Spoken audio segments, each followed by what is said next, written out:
7 months after starting the video edit, I've improved my animation so much that I've landed jobs that make me $10,000 per month. And for the past 2 years, I've been helping editors do the same to be able to charge thousands per video. And these are the 9 editing principles of making advanced animations in 2025. So starting with the first one, and perhaps most important, choosing the right colors and color schemes for your animation. What happens with editors usually is that they add a color for the background, and then they add another color and they make it like another super bright color, so yellow for example. And then they add a third color and they make it also super bright. And then a fifth color and they make it also super bright but a different color. And at the end, it's just lots of colors that don't actually have any meaning and nothing actually stands out. It doesn't look like a scene from a movie. If you look at cinematic scenes from movies, take this scene for example. It always has a clear color scheme and it has a feeling for the scene. This for example. Here you can see the color gradient is obviously blue, and the theme is that they're looking outward from a building, looking over the entire city. Here the color scheme is grays for the background, the railing, the stairs, and Joker is the only thing that is red in the scene. In a way that makes him look like he's the only free person in that scene. That's the point of the coloring. They made him contrast with the entire background, which you're not actually gonna use. You're not gonna use like underlying meanings and motifs, and these things are called motifs by the way. You're not gonna use motifs in your animations. Realistically, you're making YouTube animations and you're gonna take like 3 days per video. So you shouldn't worry about the actual meanings of the colors as long as they're following a clear color scheme. Imagine this scene for example of the editor made the green just like super saturated, like actual full green like this one, and made him wear bright red and bright blue, and made the sky bright blue, and made every car has a bright color. Like the scene becomes childish, it looks like a mess. So in movies always you have a clear color scheme that they follow, and for your animations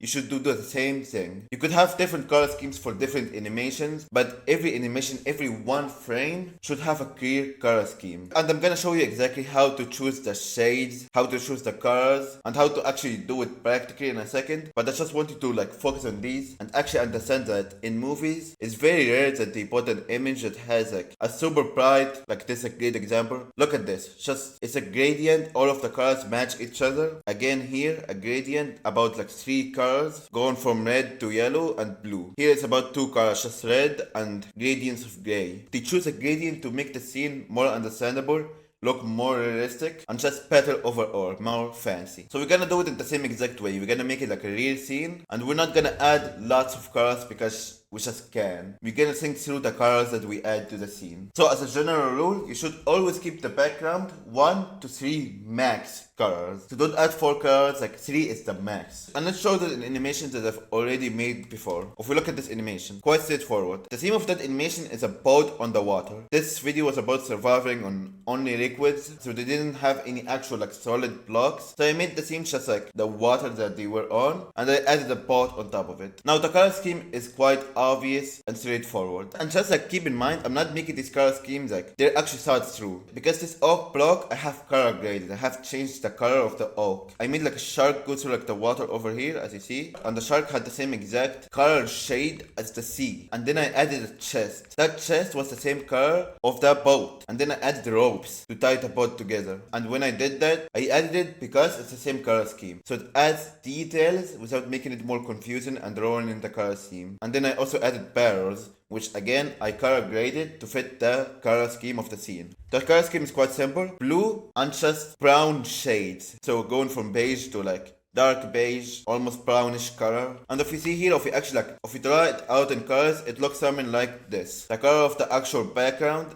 is not saturated but some sort of like dark blue, something like this. And inside of it we have another rectangle which is the color of some shade of brown, so something like this. This is the color scheme. 2 main colors, some shades of the colors, like this fish is another shade, this shark is another shade, but it's all just blue. And they all fit the shade of the blue. And then the pages, like the chest is a different type of brown, then the barrels which are a different type of brown, then the oak, which is a different type of brown from the ropes. If they're actually like exactly the same color, then you wouldn't even be able to see any details. But the color of these details isn't actually important. What's important is the overall color scheme of the theme. So an example of what not to do is I could have added other fish and gave them actually like bright colors. I could have added some red fish, so some red fish over here, some blue fish, like a completely different type of blue like this, yellow fish, and it would have very quickly turned into a 2D mess, because now the colors overlap and there's no actual gradient in it. But I've kept the color scheme, and that way the background isn't confusing, it's straightforward, and looks super fancy. Now let's see the next animation. I assume that you've seen this animation before. I use it as an example a lot. And the same here was that we wanted a blueprint on a table. Usually before that point, I just did actual like blueprints in the background, but I didn't like how they look because they were 2D, like there's no depth here. Like how am I gonna add the buckets on top of the blueprint? If the blueprint isn't actually like a blueprint. It's like a solid color background that I just like used as a default throughout all of my animations. So when I wanted to improve, what I did is that I added a blueprint that actually made it an actual object, made it an actual background that the items like come on top of. And to make that so it doesn't look like it's an actual 2D image, I put it on top of a table. Now the color scheme here is quite simple. If we were to draw it out, it would be just brown for the background, the color of the wood, somewhere like this. And then a blueprint which would be some shade of like cyan to blue, somewhere over here. This is the color scheme. There isn't a lot of colors, there's a lot of small items in the corners of the scheme which don't really matter because they're all super dark, so they fit the brown color. And at that point I didn't actually like understand color schemes. I just like kept changing, like kept adding, kept changing the coloring. Like for example this candle here, this paper here, this all of these, like they don't fit the color scheme, this one does. But that's just like understanding what looks good and what doesn't. I kept like making them darker and darker until they look from afar like they actually like fit the color scheme. If I went back, I would probably add different items that like better fit the color scheme. But it isn't actually a problem because I desaturated them. For example, this was bright red, it was like as bright as the interior, but it just made it way darker and desaturated it, so it kind of fit the color schemes. Again, like I didn't know this by theory, I didn't know, oh, color schemes, whatever. I just did it, like kept changing it for hours till it looked good. Nonetheless, I consider this as my first good animation because it follows like the actual color scheme. They're all like the entire background is a shade of brown, except the blue, which is shades of actual blue. There's not too many colors except like the actual animations. By the way, like you shouldn't worry about the actual items instead of the animation, because usually you're gonna make the background and you're gonna add like lots of animation, lots of moving parts. Like you shouldn't worry about the actual like items that you're gonna show the images. You should just like do the lighting and shadows on them to make them fit the background, which we're gonna cover. But the color schemes, like I didn't worry about the TNT color scheme because it comes and goes. I'm talking now about the background only. I made it blue and everything else is a shade of brown. Let's go to the next animation. This is an amazing animation, and again like the color scheme is quite apparent. Like I even made the sky and the sun red to fit the theme of like killing chamber and like being evil. Like there's literally not any color here that goes outside of this gradient. Maybe the dogs over here are white, but they're also like I've darkened them a lot to the point that they're actually like kinda grayish. Again, very similar to movie scenes where they keep everything the same color gradient. I've kept everything the same color gradient. This animation, by the way, could be improved a lot. It's been a while since I made it. Nonetheless, it's great and it conveys the color scheme very well. Now going with the last examples that we're gonna show, this animation. This one is the newest of them all and it has the best color gradient of them all as well. I love it so much because it has basically one color gradient with the exception of this sun, which I would consider it like negligible, because to convey that this is a sky, we need a sun, and it doesn't actually like take that much like space and color, just because the yellow doesn't contrast well with the blue, so it doesn't actually like isn't actually attention seeking. Like most of you guys wouldn't have even noticed it. Nonetheless, if we look at this color scheme, I did a couple of things. First of all, I added like the falling lines to indicate we're falling. I made them white. This over here, like the altitude meter, I've made it like completely white to match the clouds in the background. The backgrounds I actually like made them transparent, so even though they look white, they're actually a shade of blue, just a really bright shade of blue. And the sky, there was like a lot of skies that I tested out. I have like a photo of like different skies, like as you see here, but I ended up like not using any of these and also not any of these, just because like for example if I used this or used this, these are just like too many colors. This, for example, a new editor might say, ooh, this looks quite fancy. I would just like add a handheld shake to it. Maybe over time just make it go from like the top half to the bottom half like we're falling. And it will look really cool. Like it has clouds, it has like trees, it has like a background, whatever. But it's actually too many colors. This would have made any animations that I put on top of it almost unnoticeable because of how many colors are in the background. This green, the yellow is way more yellowish than the yellow I used. too many details with the clouds. What I did is I kept basically one color as the gradient, which is blue. The whole background is blue. It's just some brighter shades of blue and darker shades of blue, but nonetheless it's all blue. So I love this color scheme as a perfect example. And we have added also, by the way, like some Easter eggs of like some of his friends like who died in previous videos, just like being ghosts on top of clouds, which I made every Easter egg that are on the clouds. I've made them all completely desaturated, so they first of all are unnoticeable with the clouds because of their attention grabbing. Then it would take attention from the main object, but also because I didn't want to add colors to the background. The theme of this video was playing the dropper in his hardcore world, so the whole scene was falling. So I made a falling from an airplane animation with the altitude meter, the clouds, everything. And the color scheme was only blue, and I used that color scheme. So now going from these animations, you will see that each one has a clear color scheme. Like the difference between these animations is just like super apparent. They both have a clear color scheme, a color even, because like this is basically one color and this is also basically one color, and they all perfectly match it. Even though like from scene to scene, from animation to animation, the colors might change, but every frame, if we take a frame from this animation, a frame from this animation, a frame from this animation, or a frame from this animation, they all have a basic color scheme individually, which is the goal. I know we're taking a long time explaining this, but it's by far the most important model of this entire course. So first of all, let me actually like help you choose the colors for your next animation. You're gonna choose them basically like depending on the theme of the video or the theme of the animation. For example, this animation was supposed to be the animation actually like being inside of a dog scaling chamber. This animation was dropping. This animation has a blueprint on a table. This animation has a boat on water. Like, I cannot make the water just like red. That's not possible. But I can make different shades of the ocean. The colors could have gone anywhere from like this shade of the ocean to basically this shade of the ocean. Like, all of these are basically like oceans. Even like going as far as this. Like this footage of seas that look this color. But I picked this specific color and the color graded it to fit the color scheme. Again, here color graded the sky, here color graded the clouds and altitude meter to fit the color scheme. By the way, this entire course you're watching right now is 1 out of 4 parts in 1 out of 3 courses that come as a bonus when you join Tier 1 editors. Tier 1 editors are editors that I coach 1-to-1, and my goal with them is to get them to $3,000, $5,000, $10,000 per month in 90 days. And I do that by a lot of systems like 1-to-1 calls, review on every edit that they make. So if you make an edit and you're unsure of what to improve, I'll let you download the project files and improve it for you so you're able to see exactly what to do. I make your entire portfolio on Twitter for you to make sure that it converts with clients. And the thing that gets the craziest results of all, I also run 500 automated outreaches a day in your account. And with that kind of volume, editors are finding crazy results, like Helios landing $2,000-$3,000 per month clients in the first 2 weeks. And just because how crazy the results are that are coming from this program, I've limited the spots to only 16 people, after which this program will be closed for a couple of months. So if you're trying to make $3,000, $5,000, $10,000 per month as a video editor,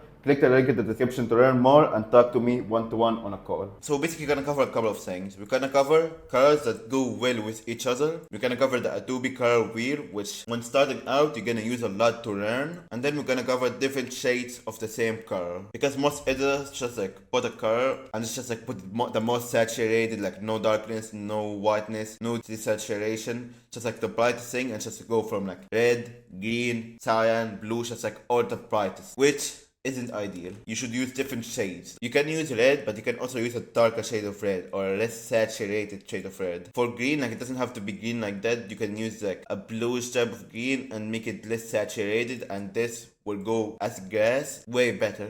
And then we're gonna cover how to actually pick the shade of the color. So let's start with colors that go well together and Adobe color wheel. Now if you search up Adobe color wheel on Google, you're gonna just find it. It's the first link. It's this thing over here. This basically covers what shades go well together. And as you see, also like the shade of the actual color is very important. If we make it saturated, the colors that go well with it are also saturated. If we make it desaturated, the colors also become desaturated to go well with it. Now we don't have to go crazy about this. You don't have to be a color specialist. Like there are people who full-time jobs are basically being a color corrector for movies and stuff like that. So you can go that far, but I don't think it's that important. You just need to know the basics of it. So there are a couple of color like combinations that go well. Every one of these is a color combination. So you can like go through them. You can use different ones. Again, like you're not gonna use every color. If you go, for example, for the square, you're not gonna use like purple, shade of cyan, some shade of pink, a shade of puke green, a shade of, I don't know even what that is, a shade of purple. You're not gonna use all of these. You're gonna basically use 2 to 3 colors to lead your entire scene. The ones that I use the most is basically just like opposite colors from each other. So if we go here, for example, like, first of all, like before I even covered this, like different shades of the same color basically like work always. So like we said, like we covered having one color gradient as like basically ideal. Like for example, for this dog's animation, the color gradient that I use is basically this one, just like shades of red. And then for that other dog animation, it's basically shades of blue. But also you could use complementary colors, which are opposite colors from each other. So if you have like a scene that is cyan, then you can add orange to it, because cyan is at the opposite of the color wheel from orange. Purple works well with yellow, so as you see here, like they go very well. It's a known color gradient, though you're not probably gonna use it a lot in animations. But just overall, if you have the choice of choosing any color, you're gonna just like make it either the same color, a shade of the same color, or just an opposite color from the color wheel. But honestly, what's gonna help you the most is learning the same shades of the same color, like this. This is the one that I actually like use the most. I do use complementary, for example, for the blue. The opposite shade of it is orange, and actually like very brownish. Like we can push this here and it still works. Brown and blue work well together. So I just follow that, and now brown and blue or orange and blue work really well together. Quite straightforward. Again here, brown and blue, complementary colors. For example here, like I could have chosen to put it on like a white table like this, but this would have completely ruined the color scheme. So understanding the color wheel better helped me choose a better color for it. So these are basically like the tools that you have to worry about. You can go like crazy and learn like this. I don't even know what this is, but it's a color rule. Like they use this in movies, to use this in paintings. Like it's rare. You could use a color scheme that look like this and it will probably look good. But the ones that they use the most are different shades of the same color. So like this and like this, and just opposite color wheel colors. So orange with blue, green with red, purple and yellow. But that's not as important as the different shades of the same color, which is again like that's where most editors fuck up. Like we said, they use the most saturated color with the most saturated brightness, and they just like make the whole animation look really 2D. It's a 2D mess. You need to learn how to actually use different shades. So first of all, like I want to cover this. When you go up in the color wheel, it becomes darker. When you go to the left, it becomes brighter, and when you go like diagonally, it becomes less saturated. So as you see here, like it goes from bright, like saturated blue to less saturated gray. And usually you're gonna have to learn how to use shades in between all of these extremes. You're gonna just like use a shade, for example, like I like this shade for like a sky, for example. You can go even like here. Like so it's not a bright color, it's not one of the extreme edges. It's just a specific color inside of the color wheel. It's a specific shade. And now if you go back to this animation over here, the reason that the red went well with the brown, and the like yellow of the candle went well with the brown, and also like this paper went well with the brown, wasn't because they're the same color or complementary colors. They're completely opposite colors. Well, except the red actually goes well with blue, but like overall they're random colors. But what made it actually like fit, even though I didn't understand this at the time, is that I used the same shade. So for example, I used dark blue, and then next to it, let's add, for example, bright red, and see how it looks. So bright red. This doesn't look that well. It doesn't look like it fits. But if we make it like the same amount of darkness, then all of a sudden it looks like a way better gradient, because we use the same shade. So if you look here and look at where we have it over here. Compared to the blue, we have it around the same place. Like even if we make it completely like unsaturated, if we remove all of the colors from it, you're gonna see that it's basically the same like brightness. It's the same shade. That's a good way to know like different shades. You just like turn them to zero saturation. By the way, like some colors are by default more saturated than others. So if we pick like red and we pick purple, for example, and we desaturate both of them, the red is brighter than the purple. So to make the red go well with the purple, we're gonna just like decrease it. We're gonna make it darker. And if we turn it back on, this looks like a better gradient than this mess. Just like you can follow the same color in a color gradient like this, you could use completely different colors if they're all the same shade. So here they're all saturated, but they're all equally saturated. We go here, they all become equally desaturated like this. For example here, like you can make a color scheme from over here, and these colors go well with each other, not because like purple goes well with green, but because they're all the same shade. And this is way more important than actually like learning the colors that go well with each other, because you're not always gonna be able to choose what colors to add to the scene. Sometimes you gotta make a house, and sadly like it's very hard to make a house purple or make the sky red. Like you can do that sometimes. For example, for this video it was about killing dogs, so I was able to do that. But most of the time you're not gonna able to choose the colors of everything. Therefore all, it's way more important to learn how to choose the right gradient. So it's more important to choose the right shades than the right colors. So right here, the red is way more saturated, so we just darken it a bit. Like they're both as saturated and as bright as they can come. But just red is more saturated by default than purple. That's just how colors work. So if we turn the saturation down, you can see it here. So we basically gotta fix it and make them the same shade. So we're gonna turn it about here. This looks good. We can just check with this. Yep, about the same color. If we want to be perfect, then we can just like about here. Now we turn it back. That's a perfect shade match. In the same way, for example, when I'm making text of like maybe for example $200 extra, like someone gained $200, most editors make it something like this, where they make it the brightest green on the outline, and there's something like this. It looks like this. Now that looks good, but it's just the brightest shade of green with the brightest shade of white. A better way to make this, in my opinion, is to make it first of all like the green, make it a bit whiter, so it's not like completely greenish, like insane, like so saturated, so like annoyingly attention grabbing. And the white, I'm gonna make it also like another shade of bright green. So something like this, $200 extra. Another way you could do this is use like bright green with dark green, like this. It's a bit too dark to my liking. We can put it like somewhere here. As you see here, I love this color gradient. I love these shades of the same color way more than what we started off with, which is this. Like you see, this is super annoying compared to this. If we put them now side by side like this, you will see what I mean. It's just like it's the same color, it's just a different shade. One is annoying, the other looks classy. So you basically match the shade, which is like the last thing, which how to pick the shade. You match the shade with the basically saturation, darkness, and brightness of the other color. So again, like here, this was red, but I made it super saturated and I made it super dark to the point that it matched kinda the brown. It's not ideal, but it's way better. I made the sun more bluish. There are suns that would contrast way more with this blue, but I wanted it for like the same shade, so I made it like this. Now it forms the same shade. Here, this like parallel color matches the blue. They're similar shades. Imagine now I, for example, like put this here, and instead of making it like this brown shade, or like it was more of like this, instead of putting it this shade, I just put it like orange as possible, and yeah, it looked like this. This looks really childish. It's the same color, it's just a different shade. So that's the most important part of basically all of the color scheme. Let's get the diamond sword, for example.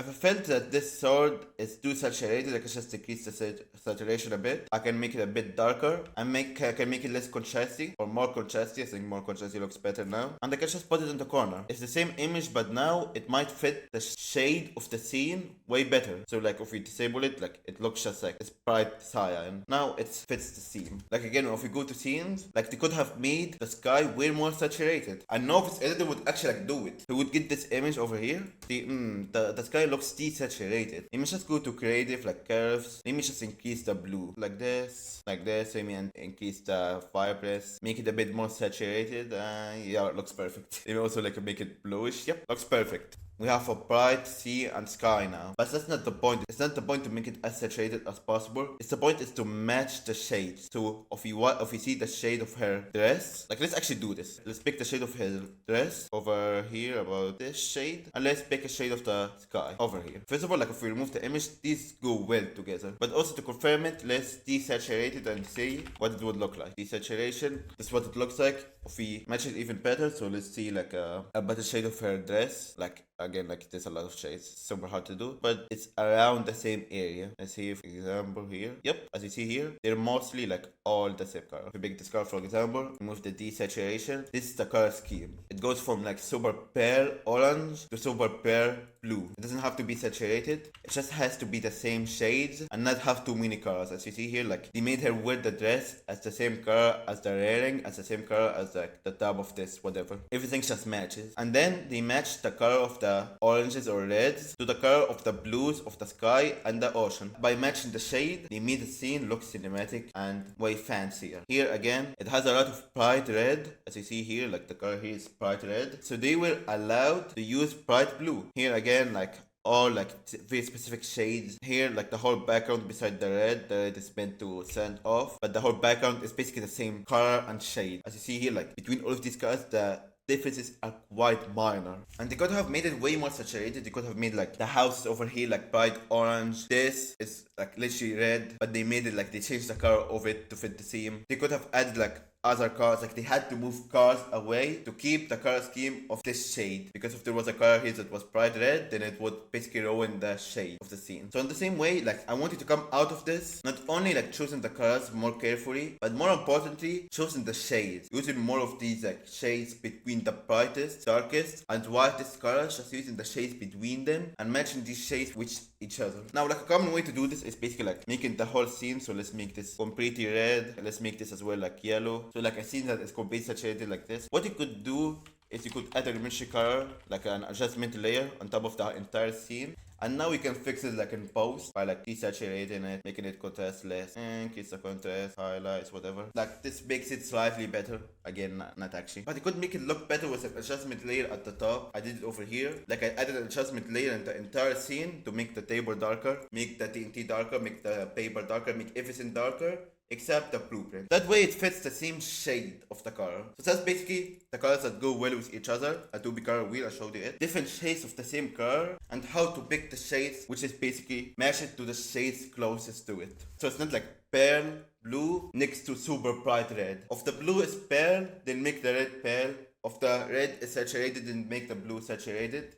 So now that we have covered everything of the series, let's actually put it into action. So the color scheme of this animation you have already seen. While making this animation, I imagined it in my mind, and I wanted the theme to be as follows. I wanted to be an enchantment library, or just a library overall, and I wanted the gradient to be just like dark brownish colors all through, with no exception. So this is a one color scheme background. Like the dropper, like the dog scaling chamber, it's just one color scheme. Now as you see here, the shade of red is very brownish. The shade of yellow is very brownish. The shade of blue is very brownish. Everything looks brownish. Not completely brown, but just different shades. And same to the wood, different shades of the same color. Now let's actually make this background. Let's find the images and actually do it. So the first thing that I search up is dark wood background. I go to images and I'm gonna click on tools, size and large, just to make sure that I don't get any small images that are low quality. Everything here again, as you see, 3K quality. Here 1K, so basically HD, 4K. And just like that we have lots of images already. The reason that I type dark wood and not just wood background, because here it has like different colors, not in the color schemes that I want to make, which is dark brown. One last thing before I show it. Let's see that shade. Let's see like where I picked that shade from. That shade is like very reddish orange and it's nowhere close to orange. It's desaturated brown. This is what I mean by shades and choosing like the exact shade that fits the animation. Like this isn't even brown. Like if we make it brown, it would be like this, which looks like a completely different color than what I intended. So that's the point of like choosing a shade and learning how to use shades over bright saturated colors. Going back over here, like there's a lot of woods, a lot of this work. We go back to dark wood. This is the closest one. So I will just copy this. Using copy pasta, I would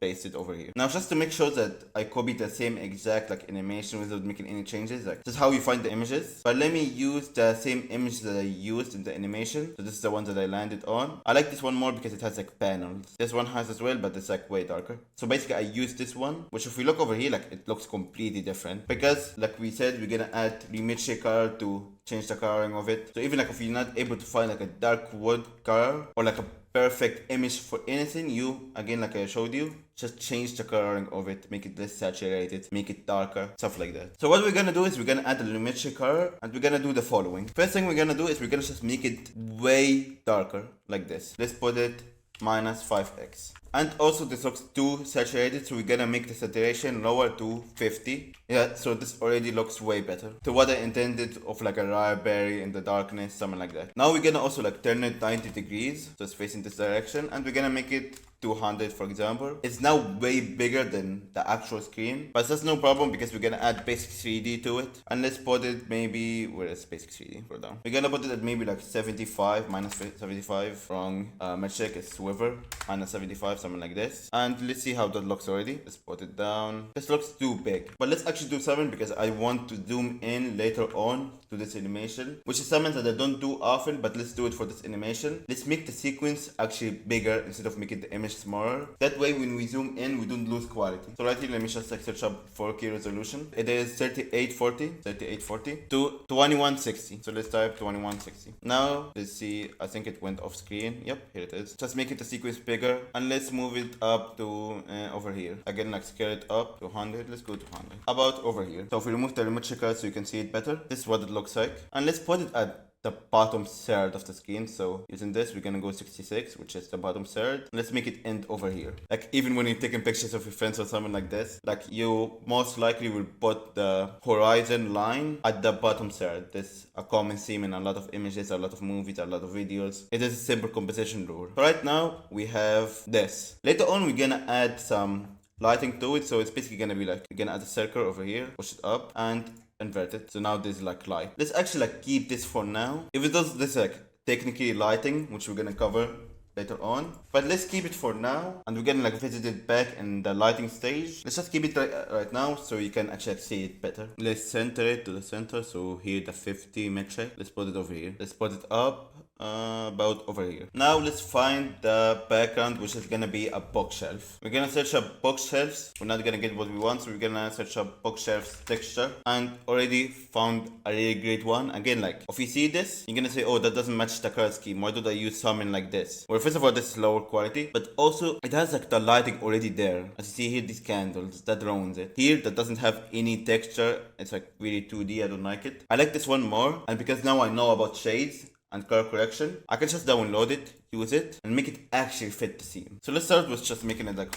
400x the size. So it's gonna start like from here. It's not gonna fit horizontally, so I believe this is repeating. Yep, it's repeating. You can see from the brown book here to the brown book here. So let's just like put the center line over here, put this on this side, make it exactly at it, copy paste it over, and put it exactly at the opposite direction like this. Now we made it wider. By the way, let's make all of this like last 1 minute, so the entire background, so we don't have to like, we're gonna nest it later on. We don't have to enter the nest and make it like last longer every time we add a new element to the animation. Let's already make it like as long as we're gonna need it. So let's nest them together, and let's as well add a color correction to it. Let's add a similar one to start. So like this, let's put it like, where do we put it? About, we're gonna change it later on. Let's put it here, for example, and put it behind the disc. This already looks like a complete scene, but there's a lot we can still improve. Let's go on and also decrease the saturation a little bit. Or actually, let's first of all -7 the darkness. I like this. We have already decreased the saturation. Do we see? Let's see what's a good rate. This is like completely desaturated, doesn't look good, and this completely saturated again doesn't look good. So we're gonna try to match the shade of the wooden table. 50, I think it's darker, so let's put it up. About 90 works.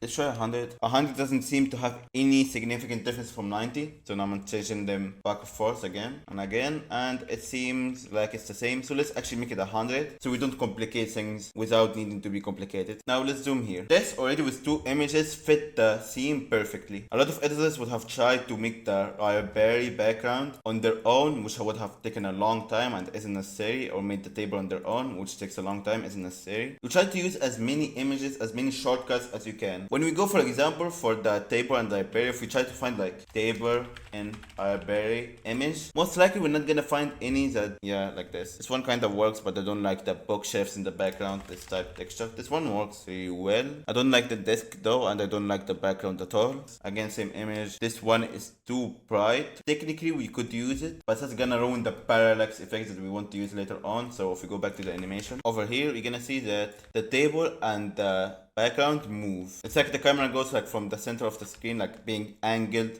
to the sword, to looking upward, and the sword again follows it up, but it like the camera moves, and therefore also like the table and the library move individually. That's called parallax effect, which is the next model. We're not gonna be able to do that if we just didn't use any individual images and only like used one big one like this one. So the point is to try and shortcut as many of these images, like try not to make it them as possible, but also if you try to find like a complete scene, you're not gonna be able to make it 3D because you're not gonna be able to control it. So as a general rule, like you basically can find an image for each different layer, but don't find like an image that goes over like multiple layers. The reason for that is that you're not gonna be able to do the parallax effect, which we're gonna cover. You're not gonna be able to blur each one of them. You're not gonna be able to move them. You're not gonna be able to change their colors. They're all gonna be like intertwined. So as a general rule, like what you do is that you find like a couple of main images and edit the rest together. Like this scene took like 5 minutes because like I didn't have to make any of it. But it's now customizable enough that I could move texture up and down like this. I could move it like the basic 3D of it. So if you go over here, I could move it like this. I could move this around, make it bigger, make it smaller, change the coloring of it alone, make it desaturated if I want. I could do anything, complete flexibility, while still also saving myself time. So that's the goal. Right now we have found a basic color scheme. We're gonna add the parallax in the next model, and after which we're gonna also do the lighting, do the shadows, do the overlays, camera movements, and then transitions, and this animation is gonna be done.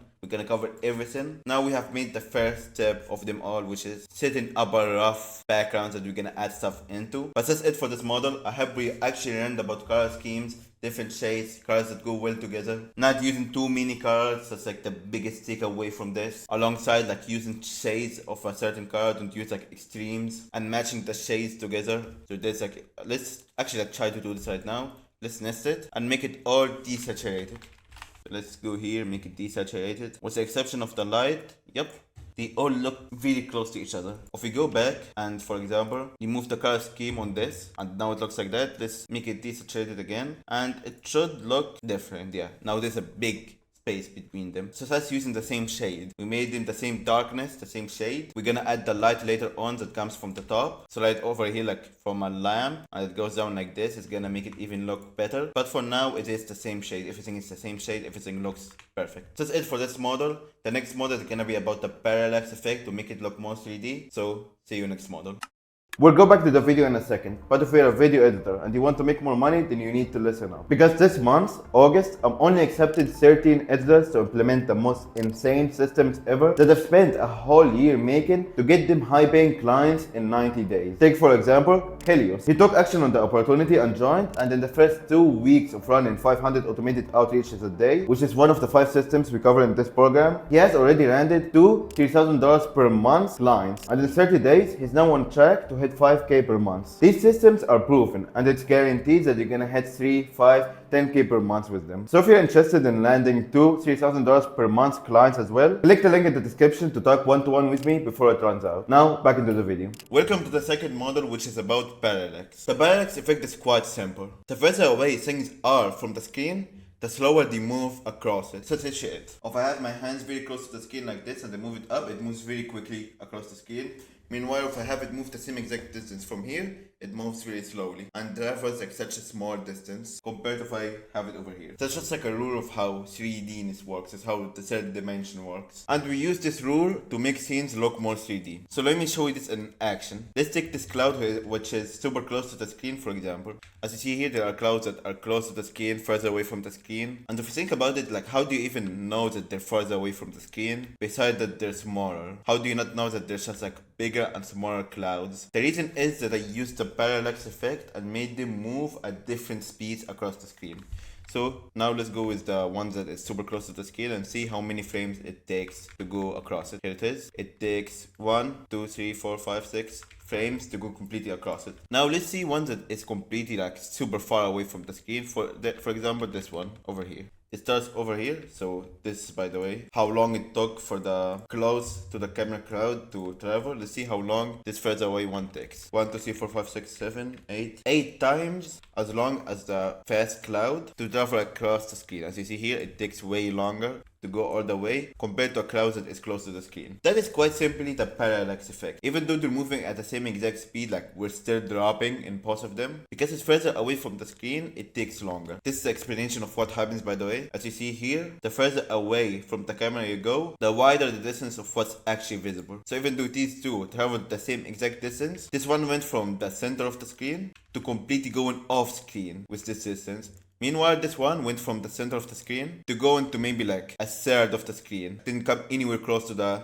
edge of the screen over here. Even though they move the same exact distance, when it is farther away, it appears slower or moves less distance overall. You can see this, by the way, like in any games, any 2D games that you play, you will notice that the farther away trees, mountains, whatever, they always move slower compared to the close ones. For example, let's see this railing over here, this tree and this mountain. Now the railing is like the farthest away thing, and then the tree, and then the mountain. But if you move a little bit, the mountain barely moves, the tree moves a little, little bit, but the rearing moves the fastest because it's the closer to the screen. And even like this weed over here moves even faster than all of them because it's closer. And already the rearing and tree overtook the mountain. Again, like you can look at it, the farther away things are, the slower they move. That's the parallax effect. That's basically how we use it. We're gonna make the stuff in the background move slower than the main ground. That way there's layering. As you see here, it is obvious that there's different layers, different distances. It looks 3D. It's very straightforward, so let's actually put it into action. Going back to the scene we just made, I want to add some sort of movement at the start where the sword would be at the center of the screen, so it would be like over here. And then when the sword starts moving, like the camera moves down and it goes back to here, and the sword would like pop up. Like we saw in the animation, like if you don't get what I mean, let me just pull up the finished animation. This, I'm telling you what I imagined. Here's how I did it. The sword is in the center of the screen, the camera moves, and then the sword comes up, floats, and we zoom into it. So that's what I want. So at the start, it would be something like this. It would be at the center of the screen, so about over here. Now here's what we could do if we didn't use the parallax effect. We would just put this here, and then we would make it go down again to the rule of thirds like we did. So make it go down over here. Make a nice graph for it, like something like this. Make it like 5 frames in. 1, 2, 3, 4, 5. Bam. Make it take less time, something like this. And now we would do the same exact for the bookshelves over here. So we'll just copy paste it, remove the direction and scale, and make it go from here, for example, to over here. So now let's see how that looks like. Here's how it looks like. It doesn't even look like a table no more. It looks like this, like the floor, and this is the ceiling, and this is the wall.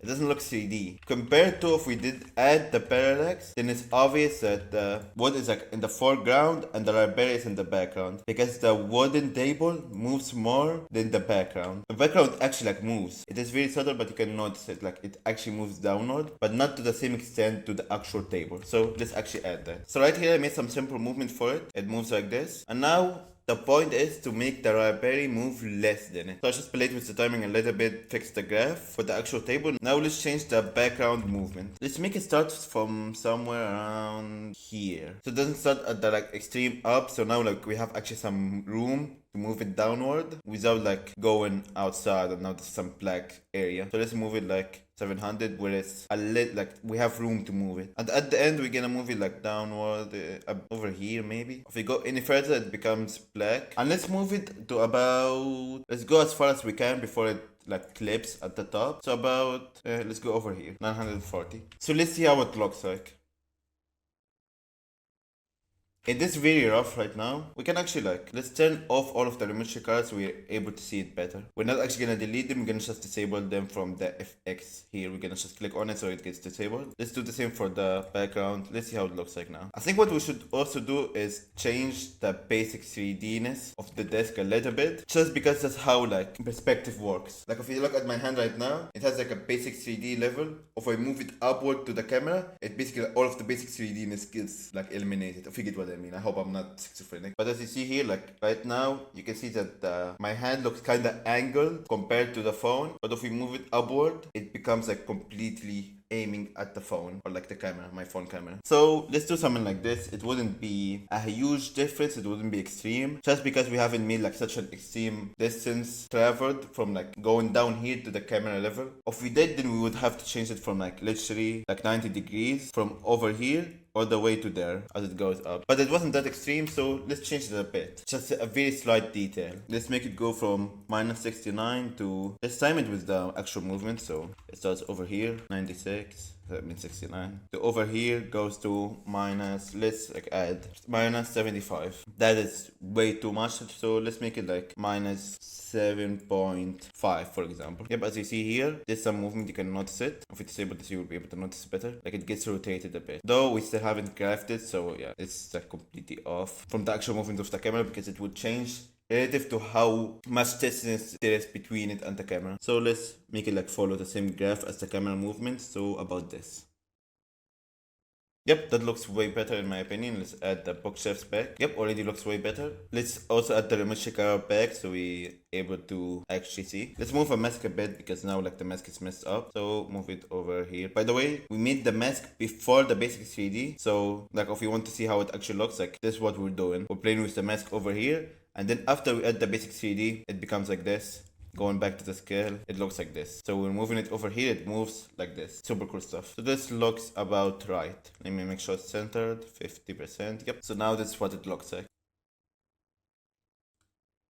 This already looks way better than we started. And then the next model, we're gonna go over depths, which is adding blur to make it look even more 3D, which is already gonna make this like way better instantly. So that's it for this model. It's basically this simple parallax effect of the background elements. The farther away elements move slower compared to the foreground. Such a small detail, but it makes such a huge difference. So whenever any animations, like a good example of this was like the dropper animation, where if I didn't know this principle, I wouldn't be able to use it on the clouds, and it wouldn't look 3D like this. I used the parallax to make it move slower the further away it is, and now it looks pretty 3D. Otherwise it would have just looked like 2D, like squares moving up like this, but now it looks 3D using the parallax effect. So yeah, that's it for this video, and see you next model. If you want me to remake your entire portfolio, making sure that it actually converts clients, and then run automated outreach with it to the point that it's impossible, it doesn't convert, 500 DMs a day makes it impossible that they don't land your biggest client in that time. Which is also for everyone that works with me one-to-one, I have a guarantee, is that if you don't land your highest paying client, I continue working with you until you do. Because I know it works, it's the most guaranteed way right now. It doesn't require any luck. Your outreach will always be delivered, and if you have a good portfolio, you will always find one YouTuber that needs an editor. YouTubers always drop their editors and they start looking for new ones, they expand their team, the editors quit editing, so there's always constantly a recurring demand. If you want me to remake your portfolio, run automated outreach for you, and also have one-to-one access to me so we can go on calls as many times as needed to fix your entire funnel, basically make it impossible that you don't succeed, go book a call from the link in the description. By the time of recording this video, there's only 14 spots left for the one-to-one. I cannot work with everyone, so after these 14 spots, this offer will be gone. So go click that link in the description so we can see if it's a good fit or not. Welcome to the third model, which is about adding depth. Just like the last one, this is a small detail that makes animations instantly look more 3D. It's very simple. Objects get blurry if they're too close or too far away from the camera, and we use this rule to establish distance of objects, aka making the animation more 3D. So if someone is like super far away from the camera, we make it slightly blurry. If it is too close to the camera, we make it blurry. You can even see this in my camera. So again, the rule is very simple. If they get too far away or too close from the camera, they get blurry. For example, let's take this animation over here, the desert animation. The pyramids over there are super blurry, the sand dunes are slightly less blurry, and the foreground is not blurry at all. Because the foreground is the actual focus of the scene. That's what the camera focuses on. The pyramid is far away, and to indicate that it's actually like far away and not just like some 2D image that I added there, I made it blurry. Same to the sand dunes, the further away they go, the more blurry they become. And then we have this tumbleweed. This tumbleweed is also blurry. Like even if I went back, I would even make it even more blurry. But right now I made it slightly blurry because it's very close to the camera. And when stuff gets too close or too far away from the camera, they become blurry. So again, tumbleweed too close, pyramid too far, sand dunes in the middle like getting slightly blurry. That is basically camera focus. So as you see here, that's just how real life cameras work. That is a feature in most cameras that you can disable, but in movies, in videos, they do not disable that feature because it looks cinematic, looks nice. It basically allows you to focus on a certain object, for this example, the bear. And when you click on the bear, the camera focuses on him, and anything behind him becomes out of focus, and anything in front of him becomes out of focus, aka too far away or too close to the camera. For example, over here, these are two different focus points. In the first image, he had put the camera focus on this head of the spear. So the head of the spear is the only thing in focus, and everything behind him becomes blurry because they're too far away from the camera. In the second example, he put the focus of the camera on the person's head. So now the person's head is not blurry, but the head of the spear is blurry, and stuff behind him are blurry. That's basically focus. Anything that gets too close or too far away from the camera becomes blurry. And depending on the depth of field, like it becomes a very small like focus point, like just a settings that you can change in cameras. You can make like the depth of field very high so everything becomes in focus, but most cameras have like a shallow depth of field, and that just looks better overall when you have the main object, the only thing that is in focus, and the whole background becomes blurry, and anything that is too close to the camera also becomes blurry. For example, here you're gonna find it like in a lot of movies and a lot of photos. When they use a camera to take a photo of this kid, the background just becomes blurry because they focus on the actual kid. They can remove this setting and it will not become blurry anymore, but nonetheless in the most cameras there's some blur to it. Here, another example. This is too close to the camera, so it became blurry. For other photographers didn't actually want this, but for making animations on Premiere, using blur makes it easier to focus on the important things, establishes a 3D scene, and makes the animation overall look way better. So you want to add this blur. So after explaining, let's actually put it into action. Right here, the farthest away thing from the camera is the library bookshelves in the background. At the start, I want the wooden table to have no blur because the sword would be on top of it and we would be looking at it. The focus would be on the actual table. I want the bookshelves to be blurred from the beginning, and I want that table to only get blurred after the sword comes up, so it comes like floating over here. And now the sword is the focus of the camera. So now the table becomes blurry because it's out of focus. But only after the sword comes up and starts floating, because when the sword is on the table, then the focus is actually on the table. So the table shouldn't be blurry because the focus is on the table. If you remember the image, when they focus on the bear, everything in front of it and behind it became blurry. But the bear is the only thing that stayed unblurred. So in the same way, when the table is in focus, it stays unblurred. After it goes out of focus, it becomes blurry. Let's start with the background first. And let's make it super simple. Let's just add lava, blur, mid. Let's try mid. That is 50 blur, and I don't think it looks good. If we full screen it, like, it looks too blurry, so let's move it to 30. Looks better, let's move it to 20. I like 20, let's move it again to 30 to compare it. The difference is quite minor, but let's keep it at 30 for this example, just to make the background less distracting and the main focus more main focusy. The second thing we're gonna do is let's add the same 30 blur to the actual table. Of course it will not look like that. Actually, let's not even make it 30, let's make it 15. 15, maybe even 10, and even 10. Let's make it 6. Yep, I like 6.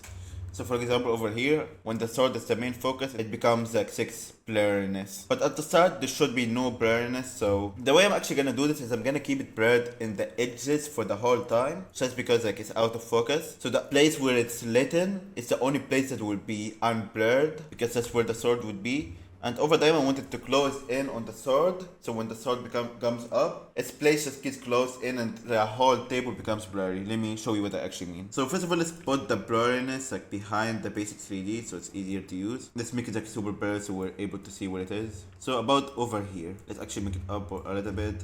Let's make it transparent like this. Looks good. And let's, yep, exactly. We just inverted it so the center is the only thing that is not blurred. Now let's make this 6. And let's make it go from like mask expansion 0 to mask expansion like minus. Let's make it like blurry so we can see. Like it keeps going closer and closer till like there's no mask basically. Yep, over here. If we zoom out, it basically went in so much that there's no mask no more. So yeah, about over here is a good center. Let's make it back to 6 and let's see how it looks. Now there's no blur at all at the table.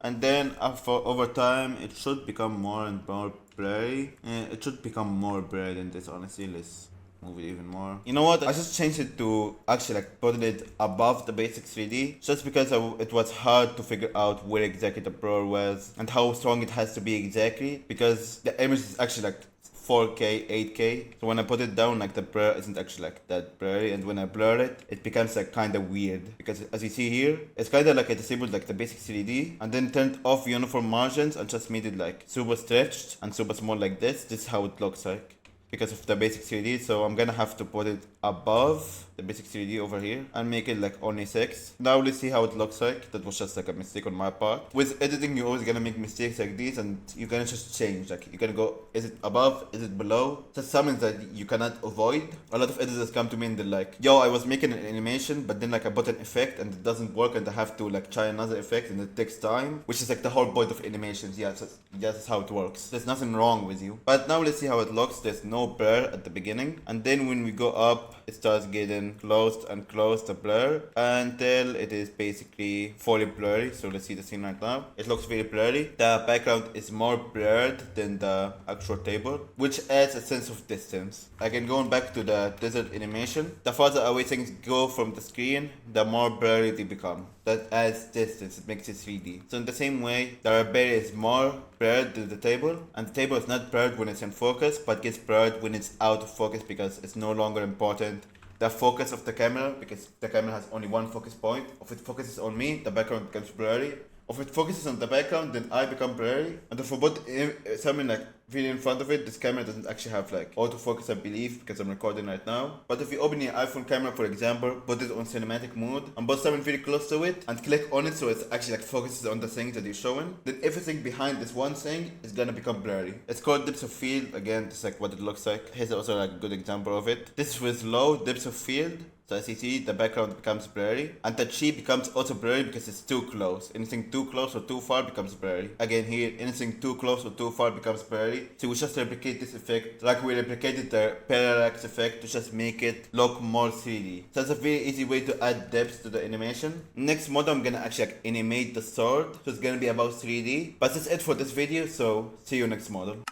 If you're watching this far, then you're probably a video editor and you probably want to improve your editing. So if that sounds like you, click the link in the description to learn more. I have a limited time offer. It's gonna end by the end of August, and there's only 14 spots where I coach editors one-to-one. I will break down all of your edits and we will make you improve so much faster than all of your competition. Click the link in the description to learn more. Welcome to the first model, which is 3D. First of all, I want you to notice and appreciate that we're still nowhere near being finished, but with only 2 images we made quite a 3D scene with it. Using a color scheme and a theme, adding a parallax effect, and having depth aka blur, we've already made these 2 images look super 3D in the matter of like if I wasn't talking and explaining while doing them, you would be able to do something like this in about 5-10 minutes, and we're gonna still make it way better and add way more details. So 3D. Now 3D takes a long time if you're not using 3D in Premiere, and even if you're using 3D in Premiere, it still takes a lot of time, and most of the time realistically you won't actually need 3D. This is like the first model where I actually like, instead of telling you when you're gonna need it or how important it is, I'm telling you that you can go without it. And the reason for that is that most people overrate 3D by a lot and take a lot of time on animations when they don't have to. I'm just including it in this animation. Like honestly, this animation could have gone without 3D, but I'm including it in this animation, so in this course we go over everything. But I don't want you to force 3D animations. Like you can try to force blur and try it out. You can try to force lighting, like adding light sources and stuff like that, and it's gonna make it better. You can try to force color schemes. But if an animation works without 3D, you don't have to add 3D to it. It's not gonna necessarily improve it. Most of my own animations didn't have any 3D. So if we go for example the desert animation, this looks very 3D, but it doesn't actually have any 3D. It's all 2D images. We go to strawberry animation, again, no 3D, just 2D images. This again, like this looks super 3D because a lot of movements, parallax, depths, details, lighting and shadow overlays, and way more stuff that I have added to it. Everything that I have included in this course. But besides that, I didn't actually like add any 3D. All of these are 2D. Even like this shark, which looks very 3D, is 2D. This chest over here, it looks super 3D. Like if we zoom in here, like that looks 3D. It's very subtle, but you can see like the outline, like the size of it. Like you can even see it in this like zombie and stuff. You can see that every item has like an outline, like it's 3D. But nonetheless, it's all 2D. I just used some techniques to make these outlines. But it's all 2D. I didn't actually have to use actual 3D in the animation, even once. And I call this style fake 3D, which is where you use every other tactics that I have covered, but without using actual 3D to save time. So instead of taking your time making a 3D animation, you just use the other techniques that don't take that much time. And that way it looks 3D, but takes way less time. So that's what I recommend you do for most of your animations. Nonetheless, so I have helped you cover everything, and now you know everything you can do, and you know to use 3D animations when necessary, when it actually improves an animation.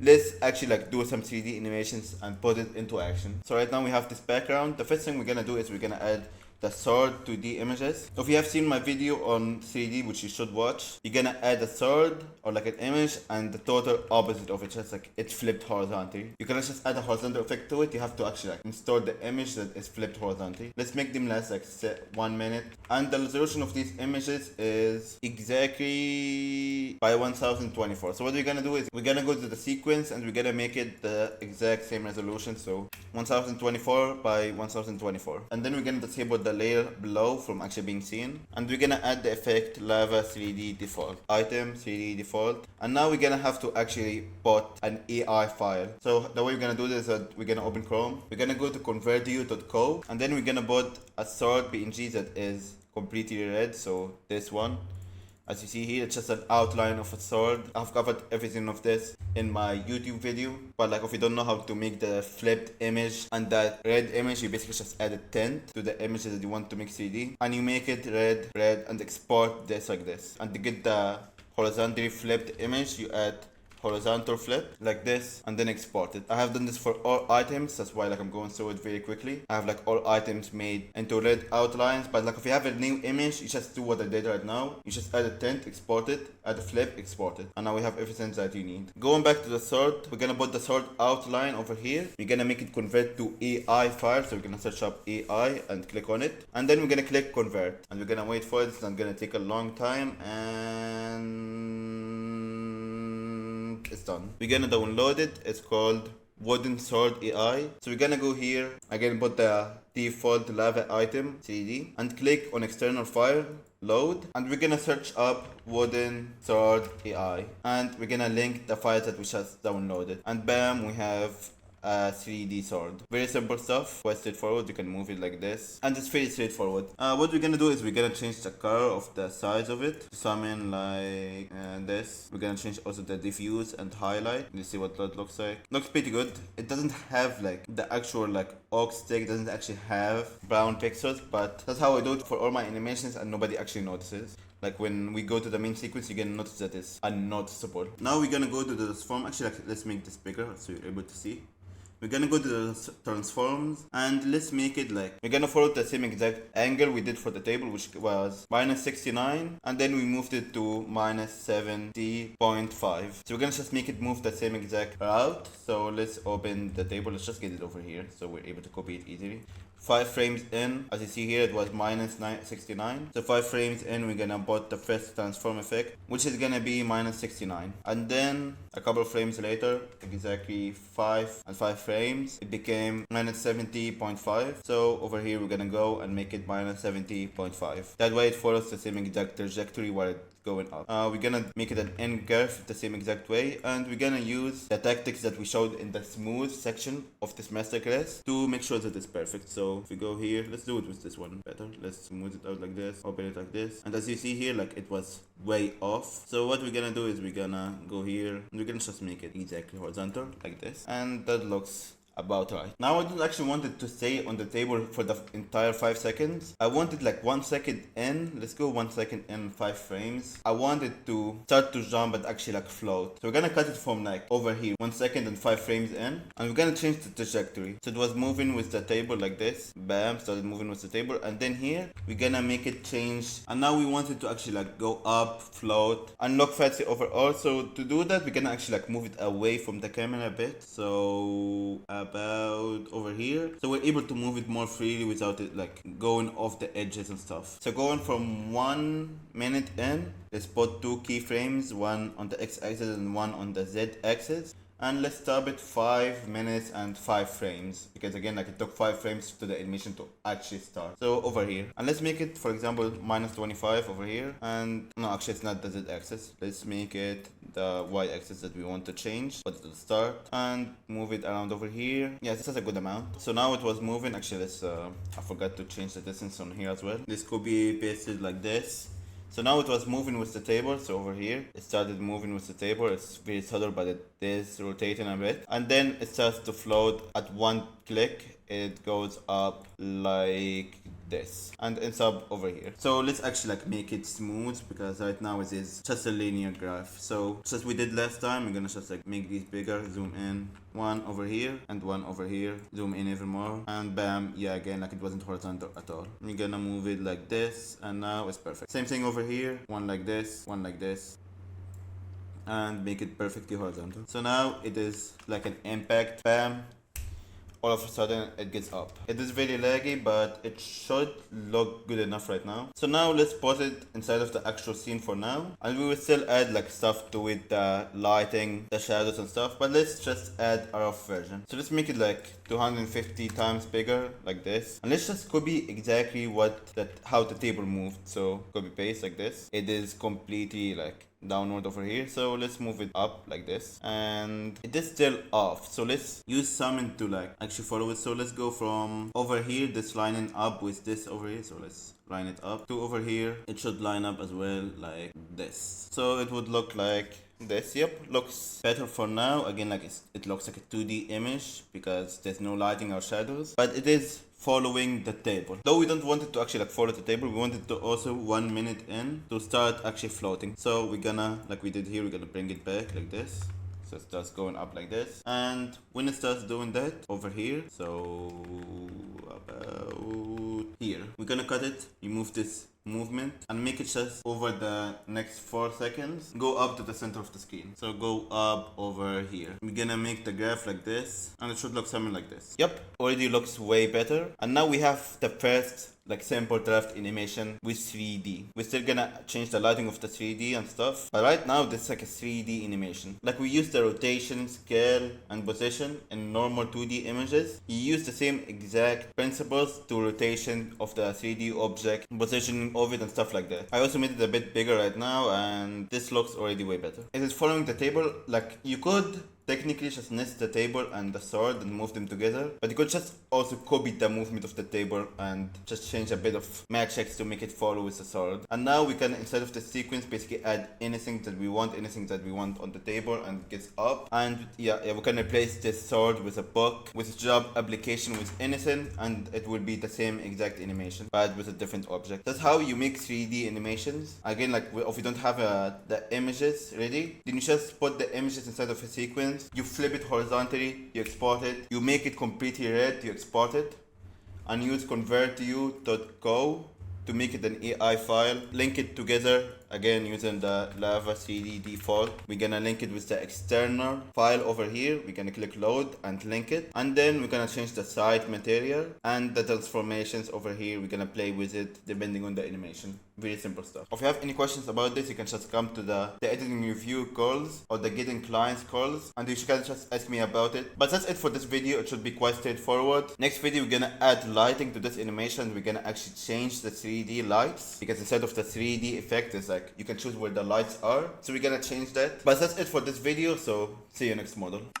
So are you actually okay with trying to hit $10,000 per month, months from now and years, and still not having hit it? So the question I want you to ask yourself is not, can I afford this? But it's, can I afford to still try to hit 10K per month, months and years from now? Most people will hear that and still do nothing, believe it or not. But for the editors that actually want to move fast in life, I'm only opening 16 spots for this program, after which it's gonna close. That's just because of how much one-to-one work we're gonna do. I cannot leave it open forever, and whenever it reopens, it's gonna be more expensive. And these systems, again, will create the next scary wave of video editors who are gonna dominate their niches and make $10,000 per month. So if that's interesting to you, you can book a call below. We're going to talk one-to-one to see if it's a fit or not. Welcome to the fifth model, lighting. If you're watching this in order, which you should, you would remember that last video I told you that 3D isn't actually that necessary, and a lot of times you can make animations without using 3D, but just using fake 3D techniques. Well, this is the opposite. You're going to use it in every animation of yours to make it look instantly better. Lighting is just an instant upgrade that works like 99% of the times. Unlike 3D, like I expect you to use this in every one of your animations. The goal is to make the lighting not too much or too little. So it's like the hard part, trying to balance the lighting. There are three main things that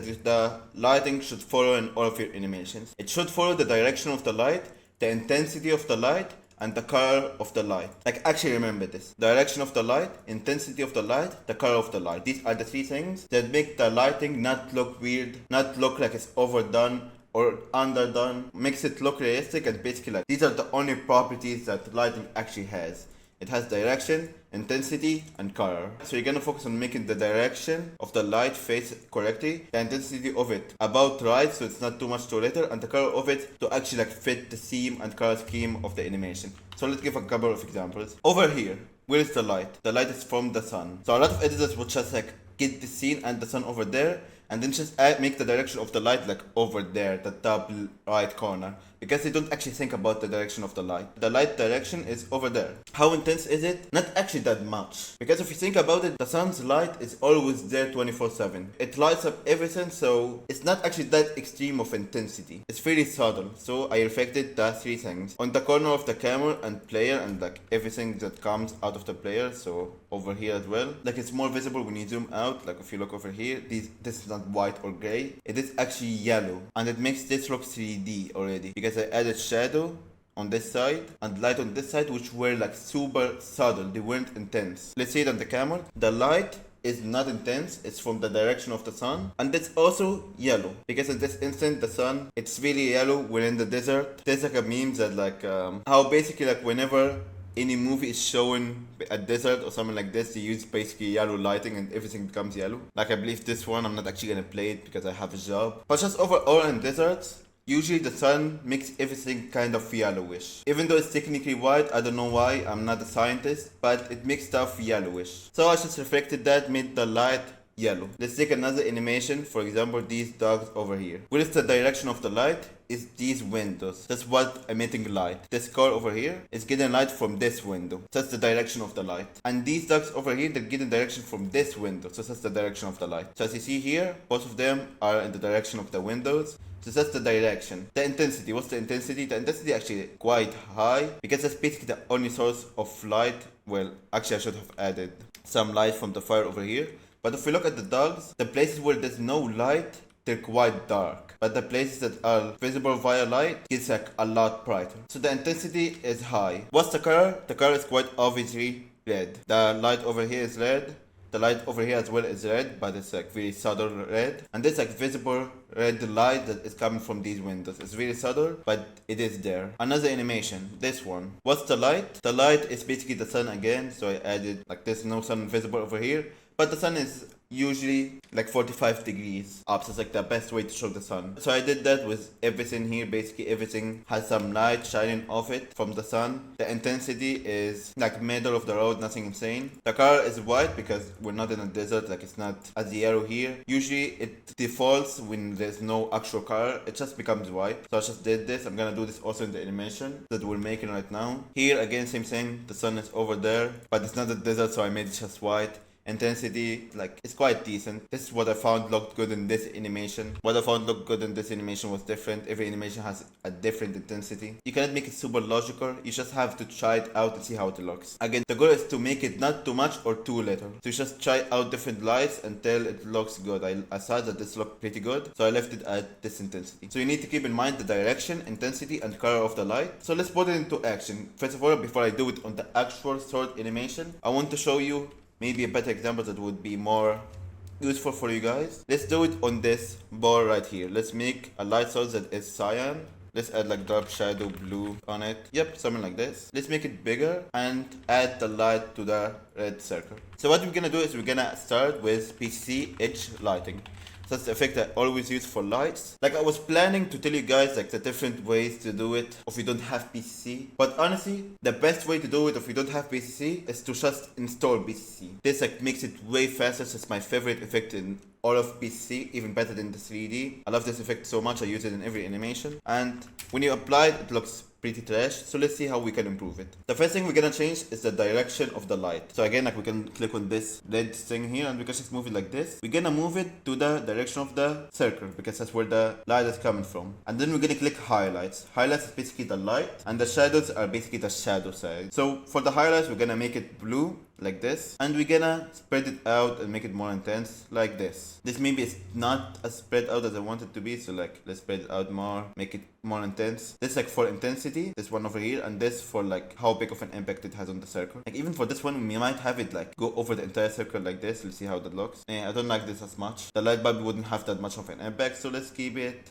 around here maybe. I like this. Let's now disable it like lower. This looks about right, but I don't like the impact radius, so let's decrease the intensity. This looks pretty good in my opinion. And what we could do is we could also make it like slightly brighter. Let's see how that looks. I like the slightly brighter version, so we're gonna just keep it at that for now. And for the shadows, we're gonna increase the intensity and then increase the radius like this. On second thought, let's put it back to the same color. Let's spread out the shadows even more. Not this much sadly. About this much, I like this. Let's even decrease it even more. Again, like you're gonna be trying with the lights, like playing around with it to get these three metrics right. So right now I'm playing with the intensity. Let's make it like lower. I like this more. Now we just add the light source. Of this light source is, for example, let's put it white. Then we're gonna just change the color of the circle like here, and now it's white.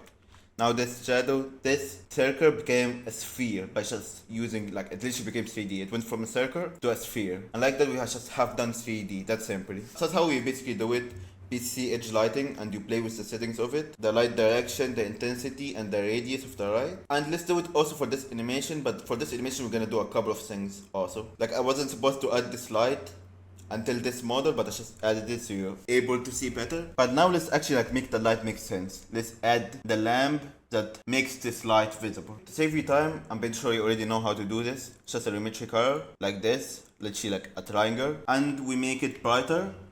And we just play with the opacity of the adjustment layer. So this is like an adjustment layer that I added. And we make it pop in and out like this. So it follows basically how a light turns on like an old library. Where it doesn't turn on instantly, it turns on like kinda like that. So we just use the preset that I have, which is fade up, flicker in. We just use this preset over here, so now it flickers in. We also made a mask, so the triangle becomes less transparent as it goes down. So we have this triangle over here.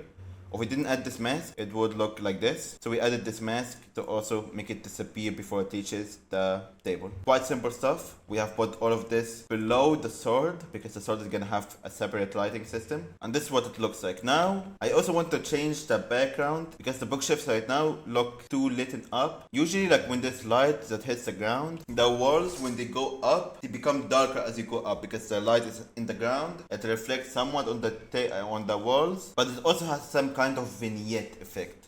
So we can add that really quickly by just adding a mask like this. We can zoom out to see it, like just big ass square. By the way, how you add a mask like that is that you click a square like this. You click one side, shift, like hold shift and click the other side like this.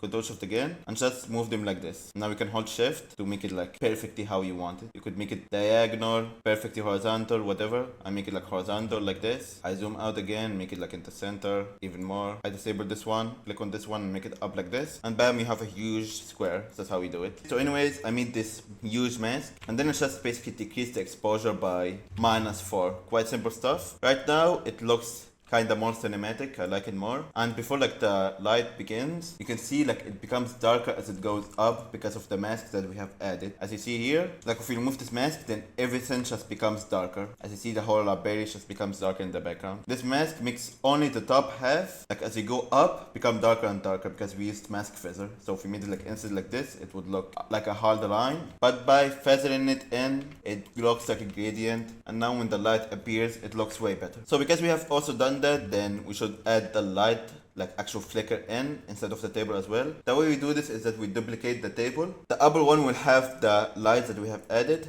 The one below it, so let's disable the one above so we can see the one below it. The one below it isn't actually gonna have that like light spot. We're gonna remove the mask. So now it's just complete darkness. And we're gonna do the same exact thing where we add lavas flickering up in. And then we're just gonna remove the position value like this. And now it is off timed because the light starts 5 minutes in. So let's change that 5 minutes, actually 5 frames, 5 frames in, it starts to flicker. So let's move it like this. Now it should match, let's see. Bam, bam, yep, about perfect. Let's make it go to 0 before flickering in. So now it looks like this. Actually, let's make the first keyframe 0. Not put a keyframe behind it. So like this, let's see it again. Here, complete darkness, and then starts to light in like that. The vignette makes the light look like less extreme. I have went over that quickly just because like that's like really specific to this animation. So it's not actually what I'm trying to teach you. That's just like how to make a lamp light. Like that's super specific. You're not gonna use that a lot in your animations. What you're gonna use a lot though is what we're gonna do to the sword. So we're gonna click on the sword, we're gonna open it up, and now we actually can play with the lighting of it. So if you go over here in render, there's 3 light sources. If we disable all of them, it just becomes like pure darkness. It's like there's nothing. If we enable one, it gets enabled. 2, 3, and now it has light. So what we're gonna do is we're gonna actually just use 2 lights. So let's disable this one in the middle and have like 2 of them. The idea here is to have one above the sword, so it actually looks like the light comes from above, from the lamp that we have put above the table. And the second one works as like a general light that keeps it actually visible. Because if we only add this light from the top, what will happen is that when it's dark, it's gonna be completely black. But if we go here, like even when the table is dark, like we can still see there's still some like super slight light that like it might have come from a window, it might have just been night vision, whatever. We're able to see slightly. So we want to add like a very slight light that goes over the whole sword, and one light, like one extreme light that goes from the top of it. So let's actually do that. So again, we have disabled the second light. Now we have the one and the first and the third light. Let's play with them. So let's start with the general ambient light that we're gonna add. Let's make it the third one. The light source right now is it's not this one in the middle. If we zoom out, I believe I will be able to see it. Yep, it's this one over here. This is the third light source. We can move it around. Again, we want it to be ambient. As you see here, like when I move it around, it actually affects the sword. We want it to be ambient, therefore we're gonna add it from the center. So it's kind of coming from the camera. That basically will cover everything, because any place of the sword that isn't coming from the, like I cannot see it from the camera, it will not be important because you cannot see it from the camera. You get what I mean? So if I just add the light in the middle of the camera, so it comes from the camera, it will basically like cover the whole sword and it will feel like ambient light. So let's disable the first light so we're able to see this better.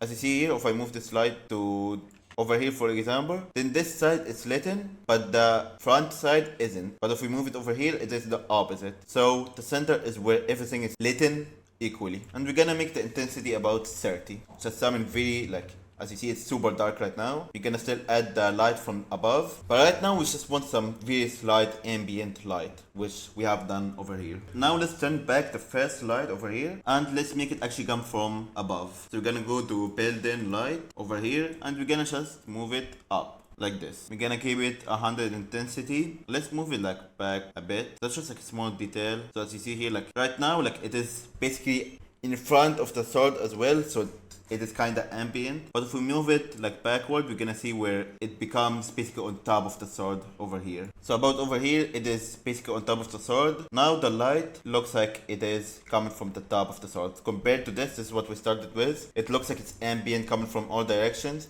Right here, it looks like it's coming from above, which will work really well with this scene we're making. So we have made the light for this half of the sword, but we have made a cut over here, so nothing we don't actually apply to the first half. So we're gonna have to replicate it, which isn't the problem. It's not actually gonna take that long. That was kind of an invalid crash out, as the kids may say. Let's disable the second light. For the third light, we're gonna make it in the center, so about 512, 512, about 30 intensity. The second light, we're gonna move it up, move it back. Let's get the exact directions. So it was at the exact chords. So it was like 180.4. Let's move it to 180.4. So that way it actually like matches perfectly and it doesn't have any problems of like the lighting changes midway. So let's see what it looks like now. Yep, the light doesn't look like it changes at all. It looks perfect. Now let's go back to the main scene.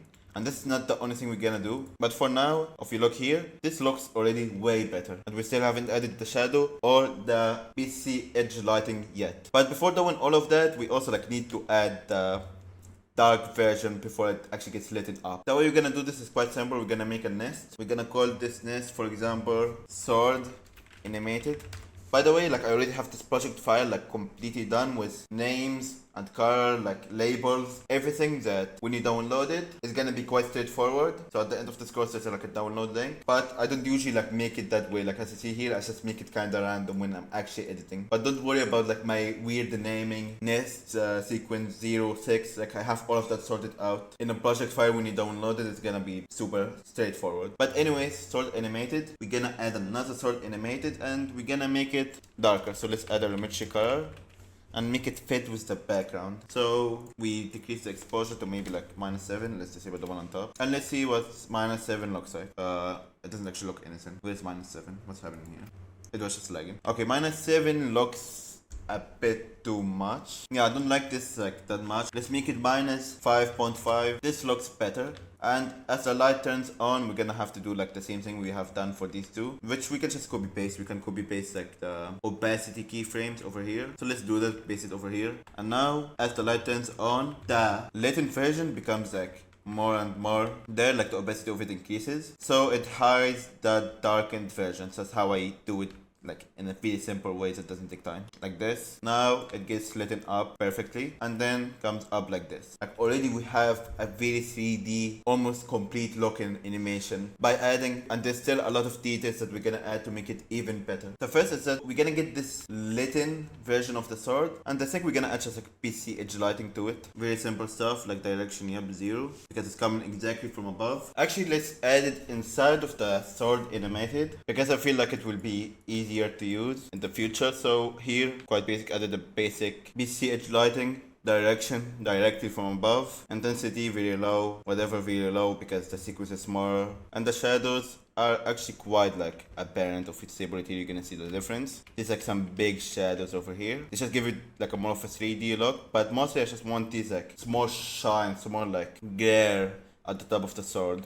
I feel like that looks pretty cool. So because we added it inside of the nest, it's also gonna be here. Like it will be here when it is in the darkness. So we're gonna just like have to get this out from the nest and nest it again, but without the actual like PC edge lighting. So we're gonna just copy paste it here. Remove the PC edge lighting, nest it. We're gonna call this sword shadowed.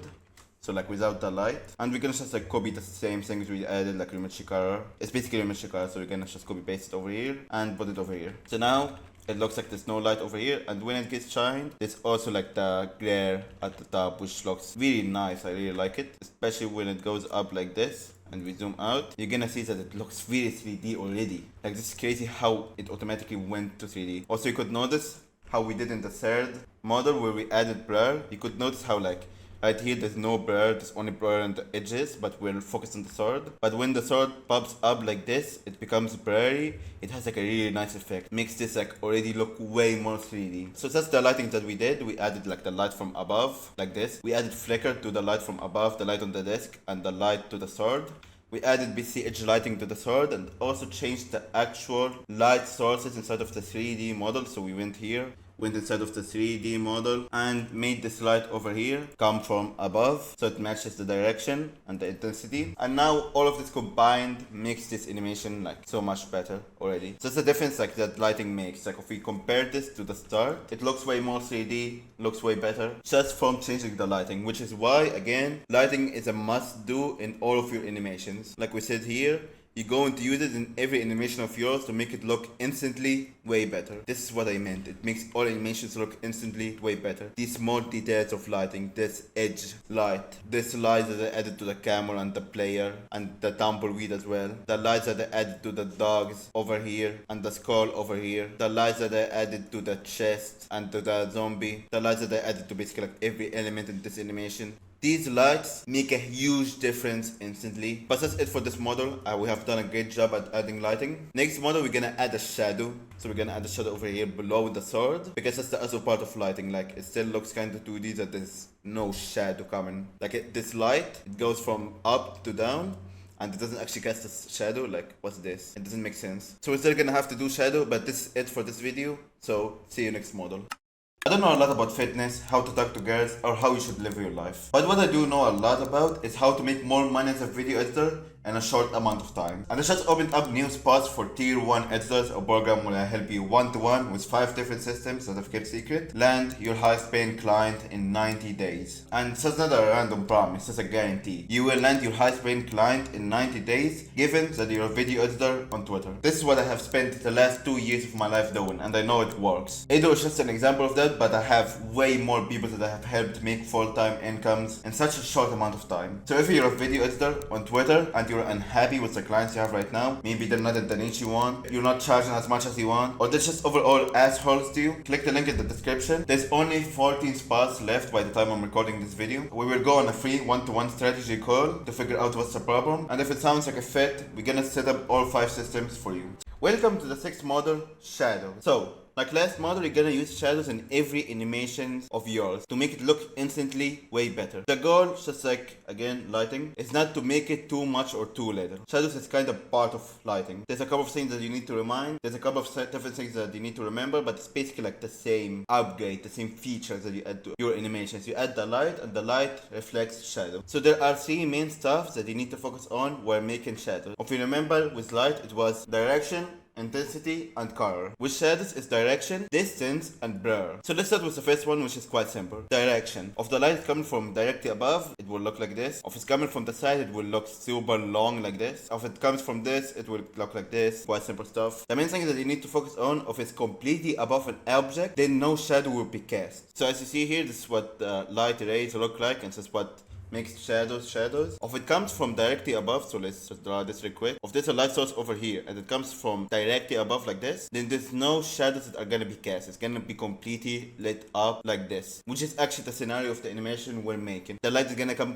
directly from above, so while the object is on the table is not actually gonna cast any light. So don't try to force light. Like a lot of people don't understand direction, and if there's like light coming from above, what they would do is that they would add a shadow that looks like this just because they can. So that's not how it works. You need to actually think of the direction of the light and how it will look. It's better to add no shadows than to add unrealistic shadows. So if it's directly from above, then you just don't add any shadows. The second element is distance. So as you see here, this ball is directly on the table, so there's no distance between it and the actual shadow. This one, meanwhile, is above the table. So there's a big distance between it and the shadow, as you see here. As you see here, the distance is minimal, and as you see here, it is a big distance because it is farther away from where it's casting the shadow. So this is what it looks like. Like this actually, like you can imagine this. If you have two balls, one on the table and one above the table, the one above the table is gonna cast a shadow that is further away. For these examples, by the way, like the direction of the light is over there. So both of them are cast from light over there. And the third one, if you remember, direction, distance, blur, you should remember these. Blur is basically how firm or blurry the shadow is. And it basically depends on how far it is, again, from the object. So if it's very close to the table, then the shadow is basically mostly firm. But if it's farther away, then the shadow becomes more blurry. You can see this, like another example. Over here, it's very close to the object, so it's very sharp. The shadow looks almost 2D. But at the end, there's,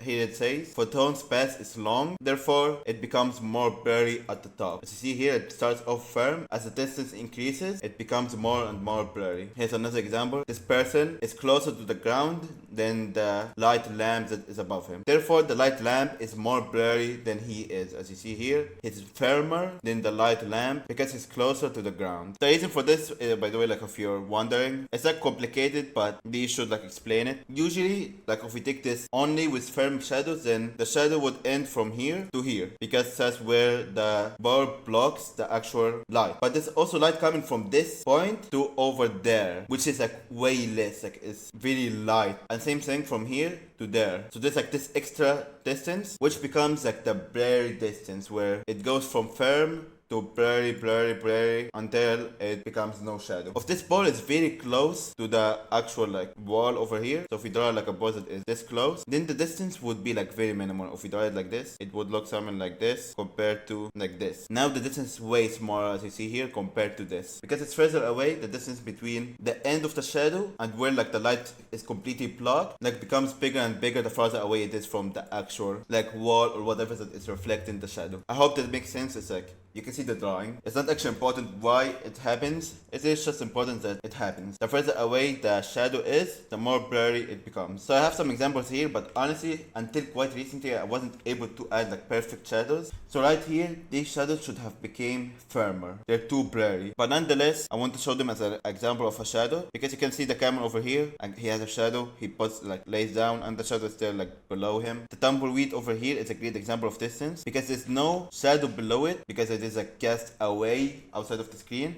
But when it hits the ground, the shadow becomes closer, and it actually like is now visible inside of the screen when it hits the ground because it becomes closer, and as you see here, it gets closer and hits the ground. It is actually like there. In the same way that the further away we go, the longer the distance of the ball becomes. Here is a better example of shadows that I did recently. I added like a firm shadow to basically all of these objects, like even the chest and everything. That is the opposite direction of the light. So again, all of the light comes from the top left in this animation, and in the exact opposite direction there's a firm, very close, like it doesn't travel much distance shadow. The reason is that these objects are supposed to be like really slight 3D. They're not actually like paper, but they're not like the chest is still like it's one block tall, so it wouldn't cast that much of a shadow. And also because they're very close to the ground, it becomes very firm. Usually what editors would do in this situation is that they would make it more blurry, but I chose to keep it firm because it makes sense in this animation and I think it looks amazing. So let's put it into action in the sword animations that we have made. I assume most of you guys know how to do actually like a shadow from like complete beginning, but I will still explain it. And also like the most important part of this model is the actual thought behind it. Was it to make the shadow firm or blurry, far or close, and where to actually put it like directionally. We're gonna basically start by copying the sword.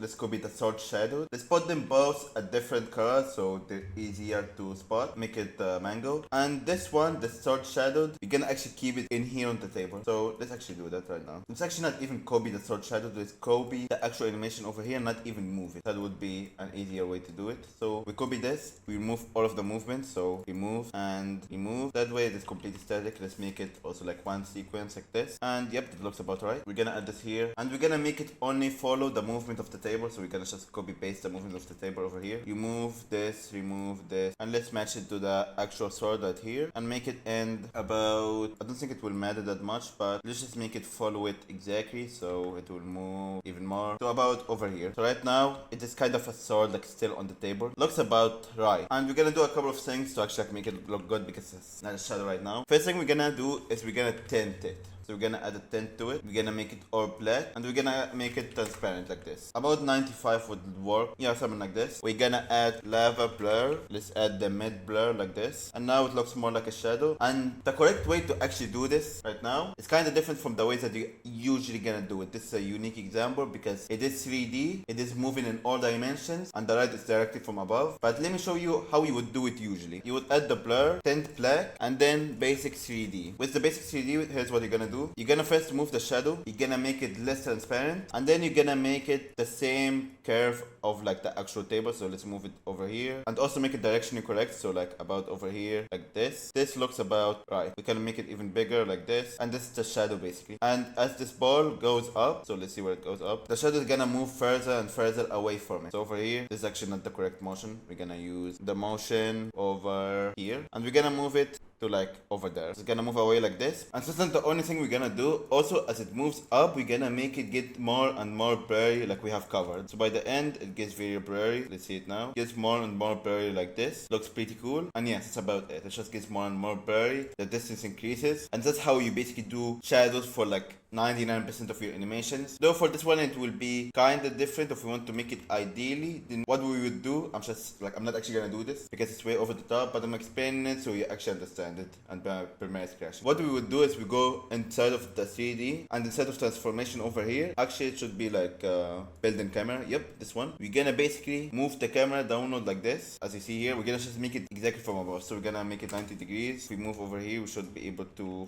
find it somewhere. Here we go up. If I go here, it goes like this. So it will be 0, and this will be 90. Actually, it will be minus or positive to 90. About this much. And now we will just, like, we can center it. Go over here. Exactly would be like 1.7. And now we have, like, what the light would look like from above. So we could just use that. We change the actual sword, like, but as you see here, this is what the shadow would look like. I'm not actually gonna do this because, like, this is way over the top. Nobody actually notices. But I'm just explaining this so I'm actually, like, politically correct. This is how we would do it. We just get the POV of the light, which is gonna be directly above, and replicate it so the shadow is like directly above from the sword, and it's like perfect, whatever. All of that stuff is unnecessary. So I'm gonna just do it like you're gonna do most of your shadows like throughout your whole editing career, which is very simple. You're basically gonna add basic 3D to them, like we just covered. And let's make this like 70 the other way, 70 here, the other direction, 70 here. That looks like 90% as good. So as you see here, the shadow is not visible, but when it goes up, it becomes visible. And now we have to replicate also like the blurriness of the shadow, and then also like the rotation to like match it, because it's like good rotation. But over here, like as you see, it starts like to mess up, which is like, again, that's not the politically correct way to do it, but it's the fast way. You don't have to be a perfectionist, if you can just do it way faster without spending the same amount of time. So we're gonna make it rotated, then get the reset after a while. We're gonna make the blurriness go up from where it says like here. So from here, the blurriness is 50. 5 seconds in, when it stops moving, we can make the blurriness go like 100, for example. Maybe too much, 70. Something like this. We're gonna replicate the graph of the movement. So something like this. And do the same for the rotation. Something like this. Here's how it looks like. We can just adjust it a little bit to make it look better. Here's what it looks like. It's not perfect, but like this, nobody notices this. Like I don't want to make it the nerdy way, just because like I never actually made it the nerdy way throughout my whole editing career. A basic 3D, some blur, like I'm teaching you the stuff that actually make you more money, and making it the nerdy way to perfect. Like right here, we have ended up with the shadow being kinda like not perfectly inside of the sword, but when it goes up, it looks pretty good. Nobody notices. I can guarantee that you haven't noticed this difference because it's very small. Nobody notices. Like you could technically also like just add dissolve over here like this, and when it goes up, it can go like this. You can make it better. There's so many ways to make it better, but here I'm teaching the principles of what's actually important. What's actually important is that when it went up, the blur went from 50 to, at the end I made it 91. We have added basic 3D to make it so at the end, instead of looking like this, we made it look like this. And that's basically like as much as you need to actually do in your animations. Anything above this is like kinda nerdy over the top. This is actually what you need to do. Just add basic 3D, blur, tint to the shadow, and focus on the distance, direction, and blur. These are the three things that actually matter. Direction, it's coming from exactly the top, so it went exactly to the bottom. Distance, it is on the table. It's moving with the table and not with the sword. Distance, it isn't apparent right now, but if the light came from like the top left, for example, then as it goes up, like we did in the actual like here, we make the shadow go off to the side because the distance increases between it, just like we showed in this example. And at the end, blur, as it goes up, it becomes more and more blurry. These are the things that actually make a difference in shadows. So out of principle, I'm just not gonna go the nerdy way because this looks like basically perfect. So that's it for this model. Like the actual things to remember in this model: direction, distance, and blur of the shadow. Distance as you see in this image, and blur as you see in this image. These are the only things that make your shadows look bad. Don't actually go nerdy about it. Like if we go for the camel, for example, like this is not perfect. As you see here, his shadow didn't actually come from his leg, but it like matches over here, doesn't match over here, because with basic 3D,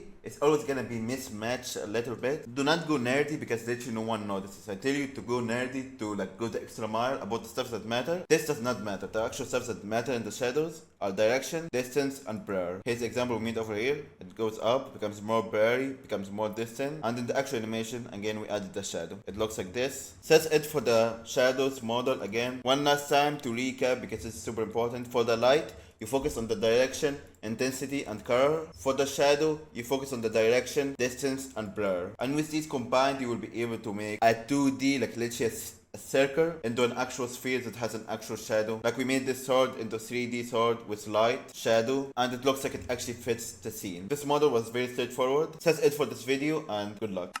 Since you're watching till now, I'd assume that you want to hit $10,000 per month as well. And again, I opened up new spots for tier 1 editors where I'm gonna help you one-to-one land your highest paying client in 90 days with 5 systems that I've kept secret. You don't have to do outage because we're gonna send 500 automated outage from your account. So if you're eating, going out, or sleeping, there are gonna be DMs being sent from your account constantly. And also me completely remaking your whole brand and portfolio and just sending it back to you in a way that would convert clients more. So this isn't some wishy-washy course, and these are just 2 of the 5 systems. So if that sounds interesting to you in any way, click the link in the description to learn more. And if you're a video editor on Twitter, we're gonna go on a one-to-one free strategy call where we're gonna figure out what's stopping you from making more money. And again, because of how much one-to-one help we're gonna be doing, we're gonna be jumping on one-to-one calls constantly. Therefore, I will be able to only take all 14 editors.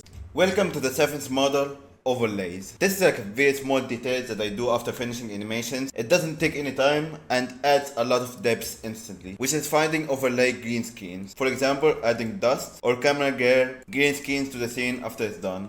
Let's get some examples here. There's the dust that got created like 1 second into the video, but it's still actually there. It's very slight, but there's some dust on the screen, which gives it like a deserty feel. Over here, there's this dust particles again, different ones, but nonetheless they're moving across the screen. It gives it like a 3D look, like it's an actual camera, like you see them here. They're just moving across the screen, and it's just a green screen, like there's not much to it, but nonetheless it adds instantly a lot of depth. So let's put it into action, and let's also like use a different type of green screen. So I want to do something like beside the green screen we're gonna add right now. But first of all, let's add the dust green screen because this is a berry. There's gonna be a lot of dust, and also like the dust adds like a kind of magical appearance. So let's just search up dust green screen. If I remember correctly, this one that's like I use in a lot of animations. It's called like dust green screen 4K. Is it this one? No, it's not this one, even though this is actually like pretty cool. So nothing wrong with that, it's just not this one. Let's type realistic dust green screen 4K. It might actually be that one. Yeah, actually realistic dust green screen 4K. VFX is the one I use. So let's actually download it. Let's go here.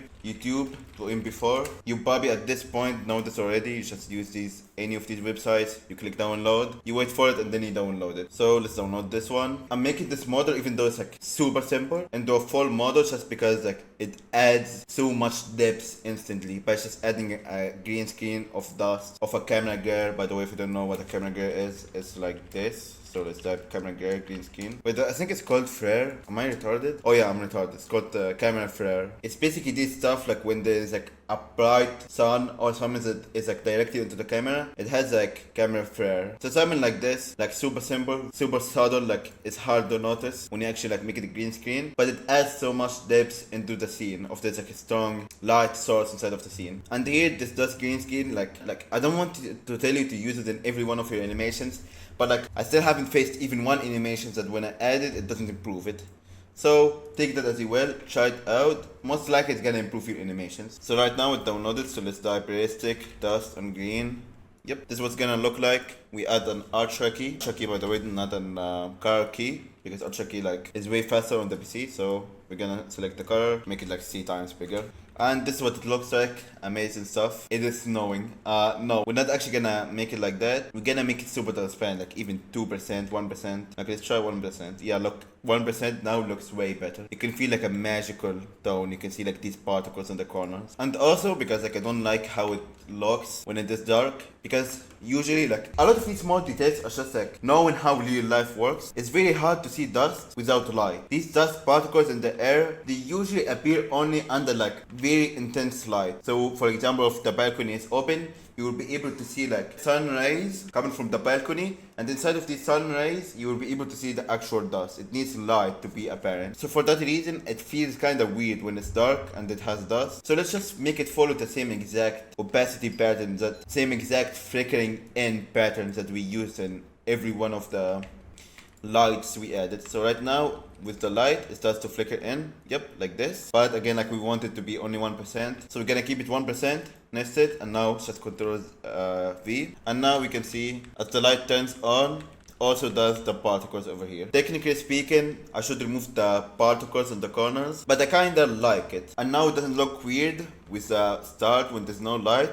It still like matches very nicely, so I'm gonna keep it like this. Another overlay that I want to add is like maybe 5 minutes in, I want to add like an enchantment to this sword. I'm gonna just add something like very specific to this animation. Like again, remember, I'm just making this animation to show you what they look like in reality. Like this model is just about the green screens that we just add. It's just it. This one. Like add these to your animations. This segment at the start of every model is the actual like model. After which I just use it to make this animation. If you have any confusion, to showcase to you that it actually works. And as you see, like the scene already looks magnificent, and we still haven't even added any movement to it. We didn't add any camera movements, just because these small details that we went over: lighting, shadows, overlays, 3D, depths, parallax, and color schemes. And now I'm gonna just add like an enchantment effect, because like I'm just making this animation to show you the practicality of overlays. Nonetheless, like that's what you get outside of the model. Like you don't have to learn how to do the enchantment effect. Just focus on using the overlay green screens, like over here, and like over here. Having said that, let's make the enchantment effect quick. First things first, I actually want to add like glow to the sword, because right now it looks kind of lame. First of all, let me remove like the shadow. So now like the shadowed version just disappears after the light comes on. And let's just copy paste this sword over here and just add some fast blur to it. So blur, lava, mid. Let's try mid. So it's too low, let's increase it even more. Looks nice. Now let's actually make the opacity, instead of whatever it is right now, let's make it 40. Let's nest this first. Bam, 40. And yeah, I like this glow, even though it's very simple. We're gonna just keep it at that, and let's cut the entire animation like 15 seconds in. We're not gonna use anything after that. Just cleaning this like a little bit, and the looks better already. Like these small details, like see how much the glow just added to the scene. And now let's actually make the enchantment effect maybe like 3 minutes in. 3 seconds, not 3 minutes. Let's add the 5 frames, because everything is delayed 5 frames where nothing happens. And now let's actually make the enchantment effect. So we can actually copy all of this, but we don't have to. We just need to use any one of the swords, so this one works. Put it over here on the top, and I already have the overlay for the enchantment effect. It looks like this actually from the project files of Minecraft, so I have extracted it. And after we add some effects to it, it should look like this. It should look like this, and it would be moving like this. Very simple stuff. We're gonna add it below the sword that we just copied, and we're gonna use the track matte to make it only appear on top of the sword. So let me disable everything else so we're able to see it. Here it is over here. Let's match it to the actual sword. So let's enable the sword, for example. A track matte, by the way, like I use it a lot. It just makes whatever layer layer, you're putting it on. The only part that is visible is the parts where there's an object, an image on the layers that you choose. So it shows the layer of 14, which is this sword. So it basically only shows the enchantment effect in the shape of this sword. So let's just scale it up so it matches like this, and let's make it only appear 3 seconds and 25 frames. So we cut this, and very straightforward right now. We go up, the light turns on, it is really laggy. Nonetheless, the sword goes up, and then the sword gets enchanted like this. Yep, enchanted. And then we're gonna just like copy this entire sword. So this is the shadow of it, this is the glow of it. These two are like the light turning on. So without it, it's like the dark version, and the one above it is the light version with the lights on. This one is just a particle, so we can actually like just leave this over here. Let's copy every instance of the sword, and then when the enchantment effect comes in, we're gonna just add an impact shake. Very simple. So exactly over here, we're gonna make a cut at lava impact shake low, and very straightforward, bam, it shakes. Let's render it real quick and see what it looks like. Here's what the animation looks like right now with everything that we added so far. Bam,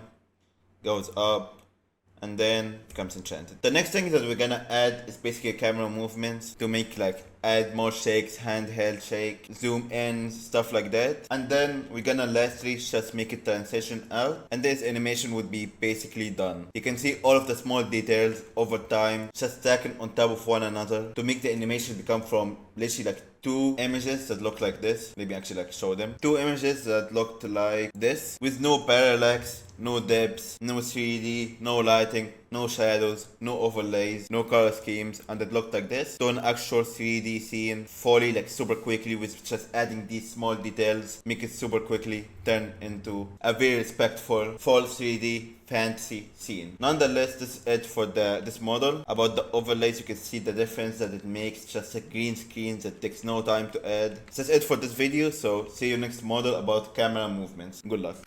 And listen, what made me make super fast progress is that I always cared about my time. Like anyone could make $10,000 per month video editing. It was just taking 20 years. You need to go into film school. You need to start like making movies. They need to wait like a lot of time. They need to try hard for years, and then hopefully they make $10,000 per month. And they work like on some big movie when they're like 45 years old. What has helped me the most is actually caring so much about how fast I progress. And if you want to take months and weeks to achieve your goal, instead of taking years, then click the link in the description to learn more. We will set up every proven system for you, and this guarantees that you're gonna make all of your money back in 90 days, or I continue working with you till you do. It's gonna end by the end of this month, so the end of August, this offer is gonna be gone. And so far, in the past like 7 days, everyone who joined already made their money back. It's actually absurd. Like this is a minimum, it's not a maximum. The maximum is that hopefully you're gonna make 5 to 10K per month by the end of the 90 days. What's the minimum is that you're gonna make your money back instantly. Click the link in the description to learn more if you want to progress faster than all of your competition, so you're able to later on make 100K per month, 1 million per month, and start your entrepreneurship journey. Welcome to the 8th model, camera movements. So it's very simple, adding zooms and shakes to the scene. Mainly the 3 types of camera movements that editors forget to add are zooms, which we covered before in the straightforward section. Again, you should be watching this course in order, so you should have seen this before. Impact shakes and handheld shakes. A lot of editors forget to add zooms, a lot of editors forget to add impact shakes, a lot of editors forget to add handheld shakes. Examples of some zooms, like basic ones, blah blah blah, you have seen this before. Damn, that lags a lot. Like nonetheless, this is slight zoom over here when it's animating. Handheld shakes, like this entire scene is shaken. This entire scene as well is like shaking slowly. This entire scene as well is shaking very fast actually because we're dropping. Very simple stuff, like you already know this. The point of it is to always have some sort of movement. So if you don't want to add a zoom like I did over here or did over here, then what you do is that you add a handheld shake. If you don't want to add a handheld shake, then add impact shakes. If you don't want to add impact shakes or handheld shakes, then you add panning movements, just moving from left to right. But always have some kind of movement, never static. So let's put it into action. It's quite straightforward. So here's a crazy tactic like you should learn. You basically get like the whole animation and you nest it. You're welcome. So let's add handheld shake. Let's add lava mid slow shake. I think this will work really well. We're gonna add the full screen variant. So over here, bam. It's called full screen shake actually. Yeah, full screen, mid, slow over here. Let's see what that looks like. Very laggy. Though I feel like it's too much, like the ground isn't shaken. It's just some handheld camera shake. So let's remove this and add instead low and slow shake. So over here, Bam. This will probably be more appropriate. And before we actually render it and see how it looks, just because like I don't want to keep rendering every 5 seconds, let's also add the impact shakes real quick. So impact shake. Actually, instead of adding impact shake, let's add foreskin shake. I believe these will fit better over here. Foreskin shake. What is it called? Ah, shake transition. Yep, shake transition. Let's add low shake transition. So when the sword actually gets popped up, so from 1 second and 5 frames in, it actually pops up like this. Let's add the shake in at this point. And now like we have added 2 foreskin animations, so there's like a lot of mirrors. We can just remove the extra mirrors because like we already used them. And the foreskin presets, so we can just remove all of these and this as well. And yeah, just leave this over here and this should work very well. So that's the first shake. We also want to add some impact shake when it becomes enchanted. So let's do the same exact thing over here, 5 seconds and 5 frames. Is that it? Nope. I believe it was C25. Yep, C25. So yep, over here exactly. We're gonna add mid. Let's make it mid because now at this point it should be zoomed in. We still haven't added the zoom in, but at this point it should be zoomed in. So it would require a stronger shake. Let's try this. I make the cut by the way because like the shake starts from the very start of the clip, but like after adding the shake I can just like cut this and move it here just like that. But what I will need to do is I will need to go over here and 1 frame before this, just make it go back to normal like this. And same to the shake that is, where did the shake go? Here it is, this one as well. Let's make it just set to the normal position before it shakes. So now it looks like this, perfect. This over here looks like this, perfect. So right now we have added the handheld shake and the impact shakes. Let's actually do the zooms. So let's enter the nest we just made and let's, you guessed it, nest again. So I want the zoom to happen about like 2 seconds in. So after like it starts floating, but also like before it becomes enchanted. So let's make it start at about like 1 second and 5 frames. By the way, I like to round up everything. It doesn't actually mean anything when you round up, it just round up to the nearest second. Now I'm adding also like 5 frames because the 5 frames nothing happens, but like it's just a habit that they used to do. You can do it as well if you want, it doesn't actually make a difference. And I want to do some sort of like unique zoom where like it starts to zoom in, it gets faster and faster and then like has a cut. You're gonna see what I mean. I have like a zoom that I want to do in mind. For this scene, now because we're reaching the end,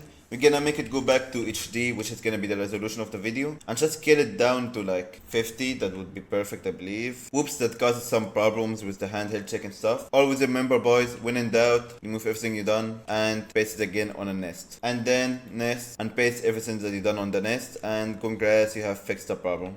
Actually, I have not fixed the problem, so we're gonna have to actually fix it now. Okay, the problem is quite simple. We just forgot to add these 2 transforms and remove this motion over here. Now it is working. Remember, we made it like 4K in the first place, just so we can zoom in later on, which is now, without actually losing the resolution. So again, let's go 1 second, 5 frames in, and about like 2 seconds and 5 frames. Let's increase it to like 52, and then instantly we're gonna jump to like 60. So you're gonna see what I'm trying to do later on. From 60, like 4 seconds and 5 frames in, we're gonna go to 70. Now let me show you the graphs that I wanted to try out this time. I wanted to try out the graph where it's like an intermediate graph with this like jump, huge jump being in the middle of it. So we're gonna just like boost this over here. So it's like an acceleration only graph at the start and de-acceleration only graph in the second graph. So it's actually like both of them combined make kind of an intermediate graph where it goes acceleration and then de-acceleration. You're gonna see what I mean. We're gonna just push this like this, and this we're gonna do the exact opposite. We're gonna make it de-acceleration. So push this here, push this back like this, and let's line it up over here, zoom in, blah blah blah blah, stuff we have covered before. Okay, very simple. So let's see what it looks like now. It is still kind of laggy, but as you see here, like it gets kind of a ramp up before we actually do the zoom, and then kind of a slow down when we do the zoom. It's like kind of a normal zoom, but with some like speeding up and slowing down, like very slight ones, which I like the look of. Now let's combine it with the handheld shake and the impact shakes, and let's see how they all look together with all of the camera movements, the zooms, the handheld shakes, and the impact shakes all together. Let's see how it looks like.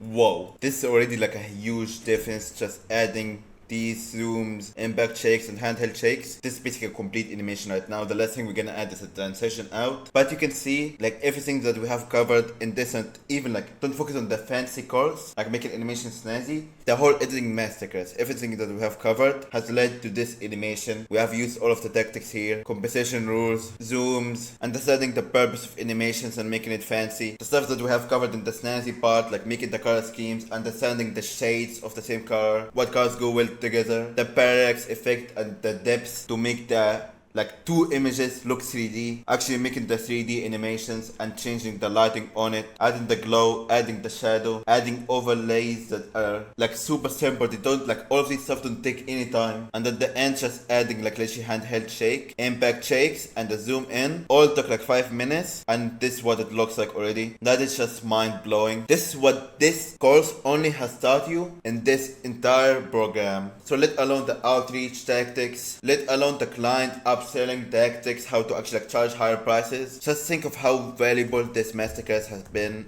Every tactics that we have covered, every small detail that now when you're making an animation, you're gonna go like, oh actually let me add an overlay of dust. Or actually let me change the color of the background so it is the same shade as the foreground and it looks nicer. Or actually let me make a shadow or add lighting. Or actually let me add a zoom because now I understand how zooms work. Or actually let me now fix zoom in because now I know how to fix effects weirdness and bugs. Or actually let me delete this one element because now I know to use one element at a time. Let me make a themed animation. Let me use eye tracking. Let me use composition, let me use association. All of these tactics that we have covered takes your animations from a 2D mess to a masterclass like this. I really love this. There's only one model left where I show you how to make transitions. But right now, I just want you to appreciate how much we've come. So all of these models, and be ready to actually put this stuff into practice and come to the Q&A calls, the editing review calls, and actually show me your edits where you use all of these tactics, make animations that are 3D like these ones. I've never went this in depth about how to create animations. I've never went this detailed, this like comprehensive. Every small detail, every small check that makes animations look more 3D, everything is covered in this course, and the results are just mind blowing to me. You can like, I'm mesmerized by this scene because it actually looks so 3D. These are just 2D images, all made in sort of Premiere Pro, all with just like small tactics that on top of each other make animations look this great. Like look at this scene, just look at the scene alone. One last time, here's what it looks like. And you will also have the project files to download it and play around with it. Though there's one last model, so see you next model. If you want me to remake your entire portfolio, making sure that it actually converts clients, and then run automated outreach with it to the point that it's impossible, it doesn't convert, 500 DMs a day makes it impossible that they don't land your biggest client in that time. Which is also for everyone that works with me one-to-one, I have a guarantee, is that if you don't land your highest paying client, I continue working with you until you do. Because I know it works, it's the most guaranteed way right now. It doesn't require any luck. Your outreach will always be delivered, and if you have a good portfolio, you will always find one YouTuber that needs an editor. YouTubers always drop their editors and they start looking for new ones to expand their team. The editors quit editing, so there's always constantly recurring demand. If you want me to remake your portfolio, run automated outreach for you, and also have one-to-one access to me so we can go on calls as many times as needed to fix your entire funnel. Basically, make it impossible that you don't succeed. Go book a call from the link in the description. By the time of recording this video, there's only 14 spots left for the one-to-one. I cannot work with everyone, so after these 14 spots, this offer will be gone. So go click that link in the description so we can see if it's a good fit or not. Welcome to the 9th model,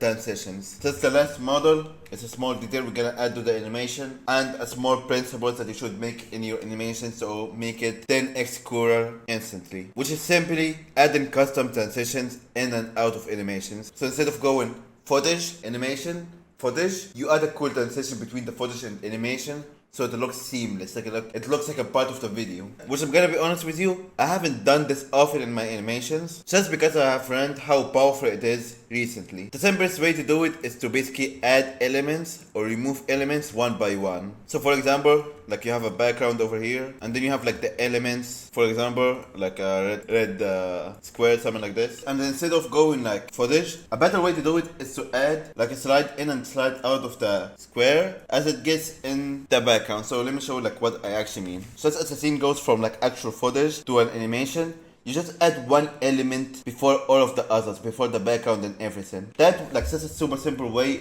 of making it seamless between animations and footage like this. And then when we're done, we don't just like remove them all at the same time like this, going from animations to footage, but we can remove the background normally, but just leave one element on the screen, which then we remove after. This is like the simplest way to do it. I haven't done this before, but I'm gonna do it in this animation because I have learned how cool it is. It makes like animations way better inside of videos. And this is something that I for sure will be using more in the future. So let's put it into action. So simply let's enter the sequence where we have made everything. And there's a couple of stuff here. There's like the background and the swords. That's like the two main elements we're gonna focus on. I want to remove like the background separate, like we did with the squares like I showed you. I want to remove the background before I remove the sword. I want the sword to stay on the screen for a little bit longer. That way it feels like, again, like it's not some stock footage, it's an actual animation and a part of the video. So the way we're gonna do this is that we're gonna like cut all of this background. We can actually like nest it. So yeah, let's nest the background over here. And the dust has to be above the sword, just because it's a green screen. But let's also cut it from here. So now the background basically disappears at this point. And about like 1 second later, the sword also disappears. So it would be 5:35. About here, the sword disappears. Like we did in the squares example, the background is gonna disappear and then the cube is gonna disappear right after it. But there's some timing between them. So that's what I'm trying to do right here. So let's add,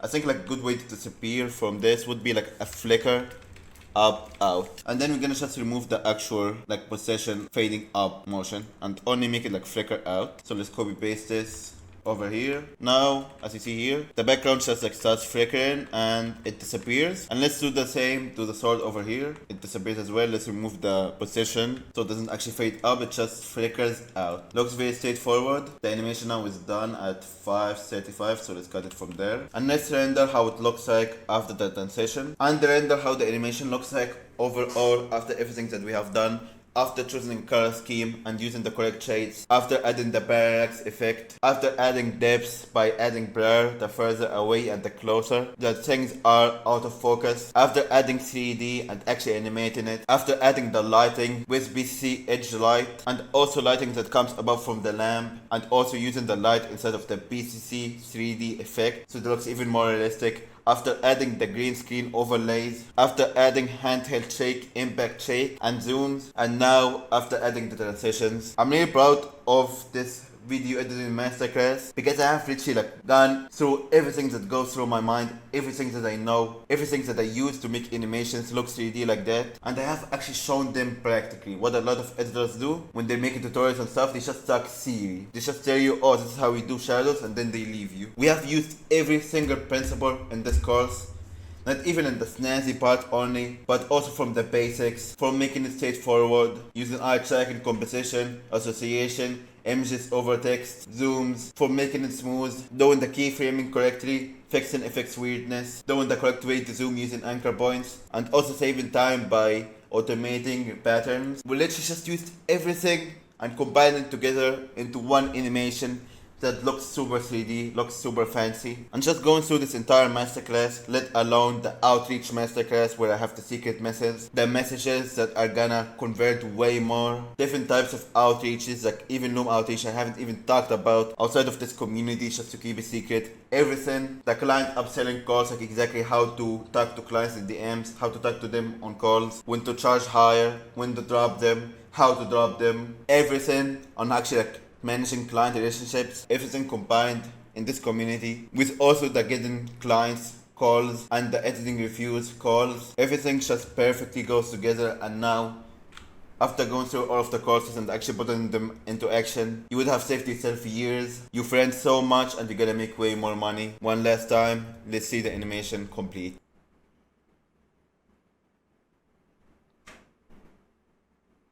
Perfect. So you understand like what I mean further. Let's say like the footage would be below over here. So what would happen is that instead of just cutting from the animation instantly to the footage like this, going from animation to footage, what we're gonna do, we would fade out, flicker out the background and then flicker out the sword one by one like this. So this is like the footage behind it. One time that I've done this, again like I haven't done it much, but an example of times where I did this is these previews over here, where I showed the item before adding the background like this, or here where I showed the block before before I make it like expanded the beacon. Just that transition right there made the previews like do way better, made the animations way cooler. These are transitions. I stopped doing them for no particular reason. I just like didn't actually think about them after some time, but this is super important. I actually want you guys, like I want when you go to an editing review and send an animation chat, I wanted to have like these transitions because they make animations like 10 times cooler. When they enter in like this and go out like this, like one element at a time, it feels so much like it has so much more depth. It looks like it's a part of the video and not just like a random animation. But yeah, that's it for the editing masterclass. The next module is basically just the project files where you can download this, play with it. You can also like just download it,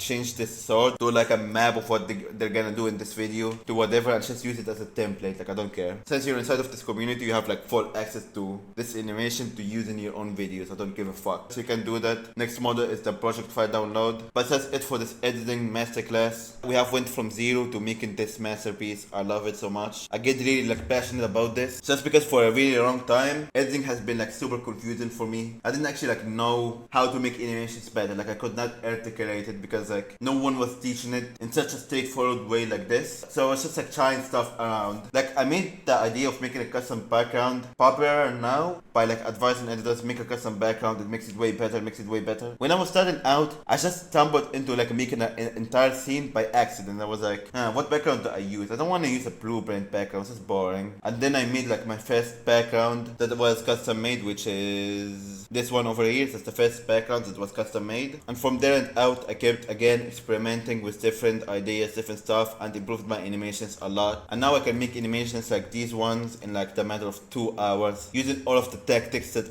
over time I was able to distill into simple frameworks, simple models, simple steps, where if you use these steps, if you use the stuff that I have taught you in this editing masterclass, you will make animations this level, but like completely different. Like you could make it in finance, you could make it in real life content, you could make it in tech, business content, in whatever content that you're making, in whatever scene. It doesn't have to be a table library, it doesn't have to be specific to Minecraft or this scene or this one animation. These principles that I have covered here go throughout all of editing. They never expire, and a lot of the people who follow me already were able to make animations that look super 3D like this in different niches, and they all look better, and they all actually help you make more money. Everything in this community is with the goal of helping you make more money, and this editing masterclass has done a great job at that. So I'm excited to see what you will do with all of this information. Put it into action. Come to the editing reviews and send me your edits. Show me that you actually put in all of this into action, that you put in the overlays,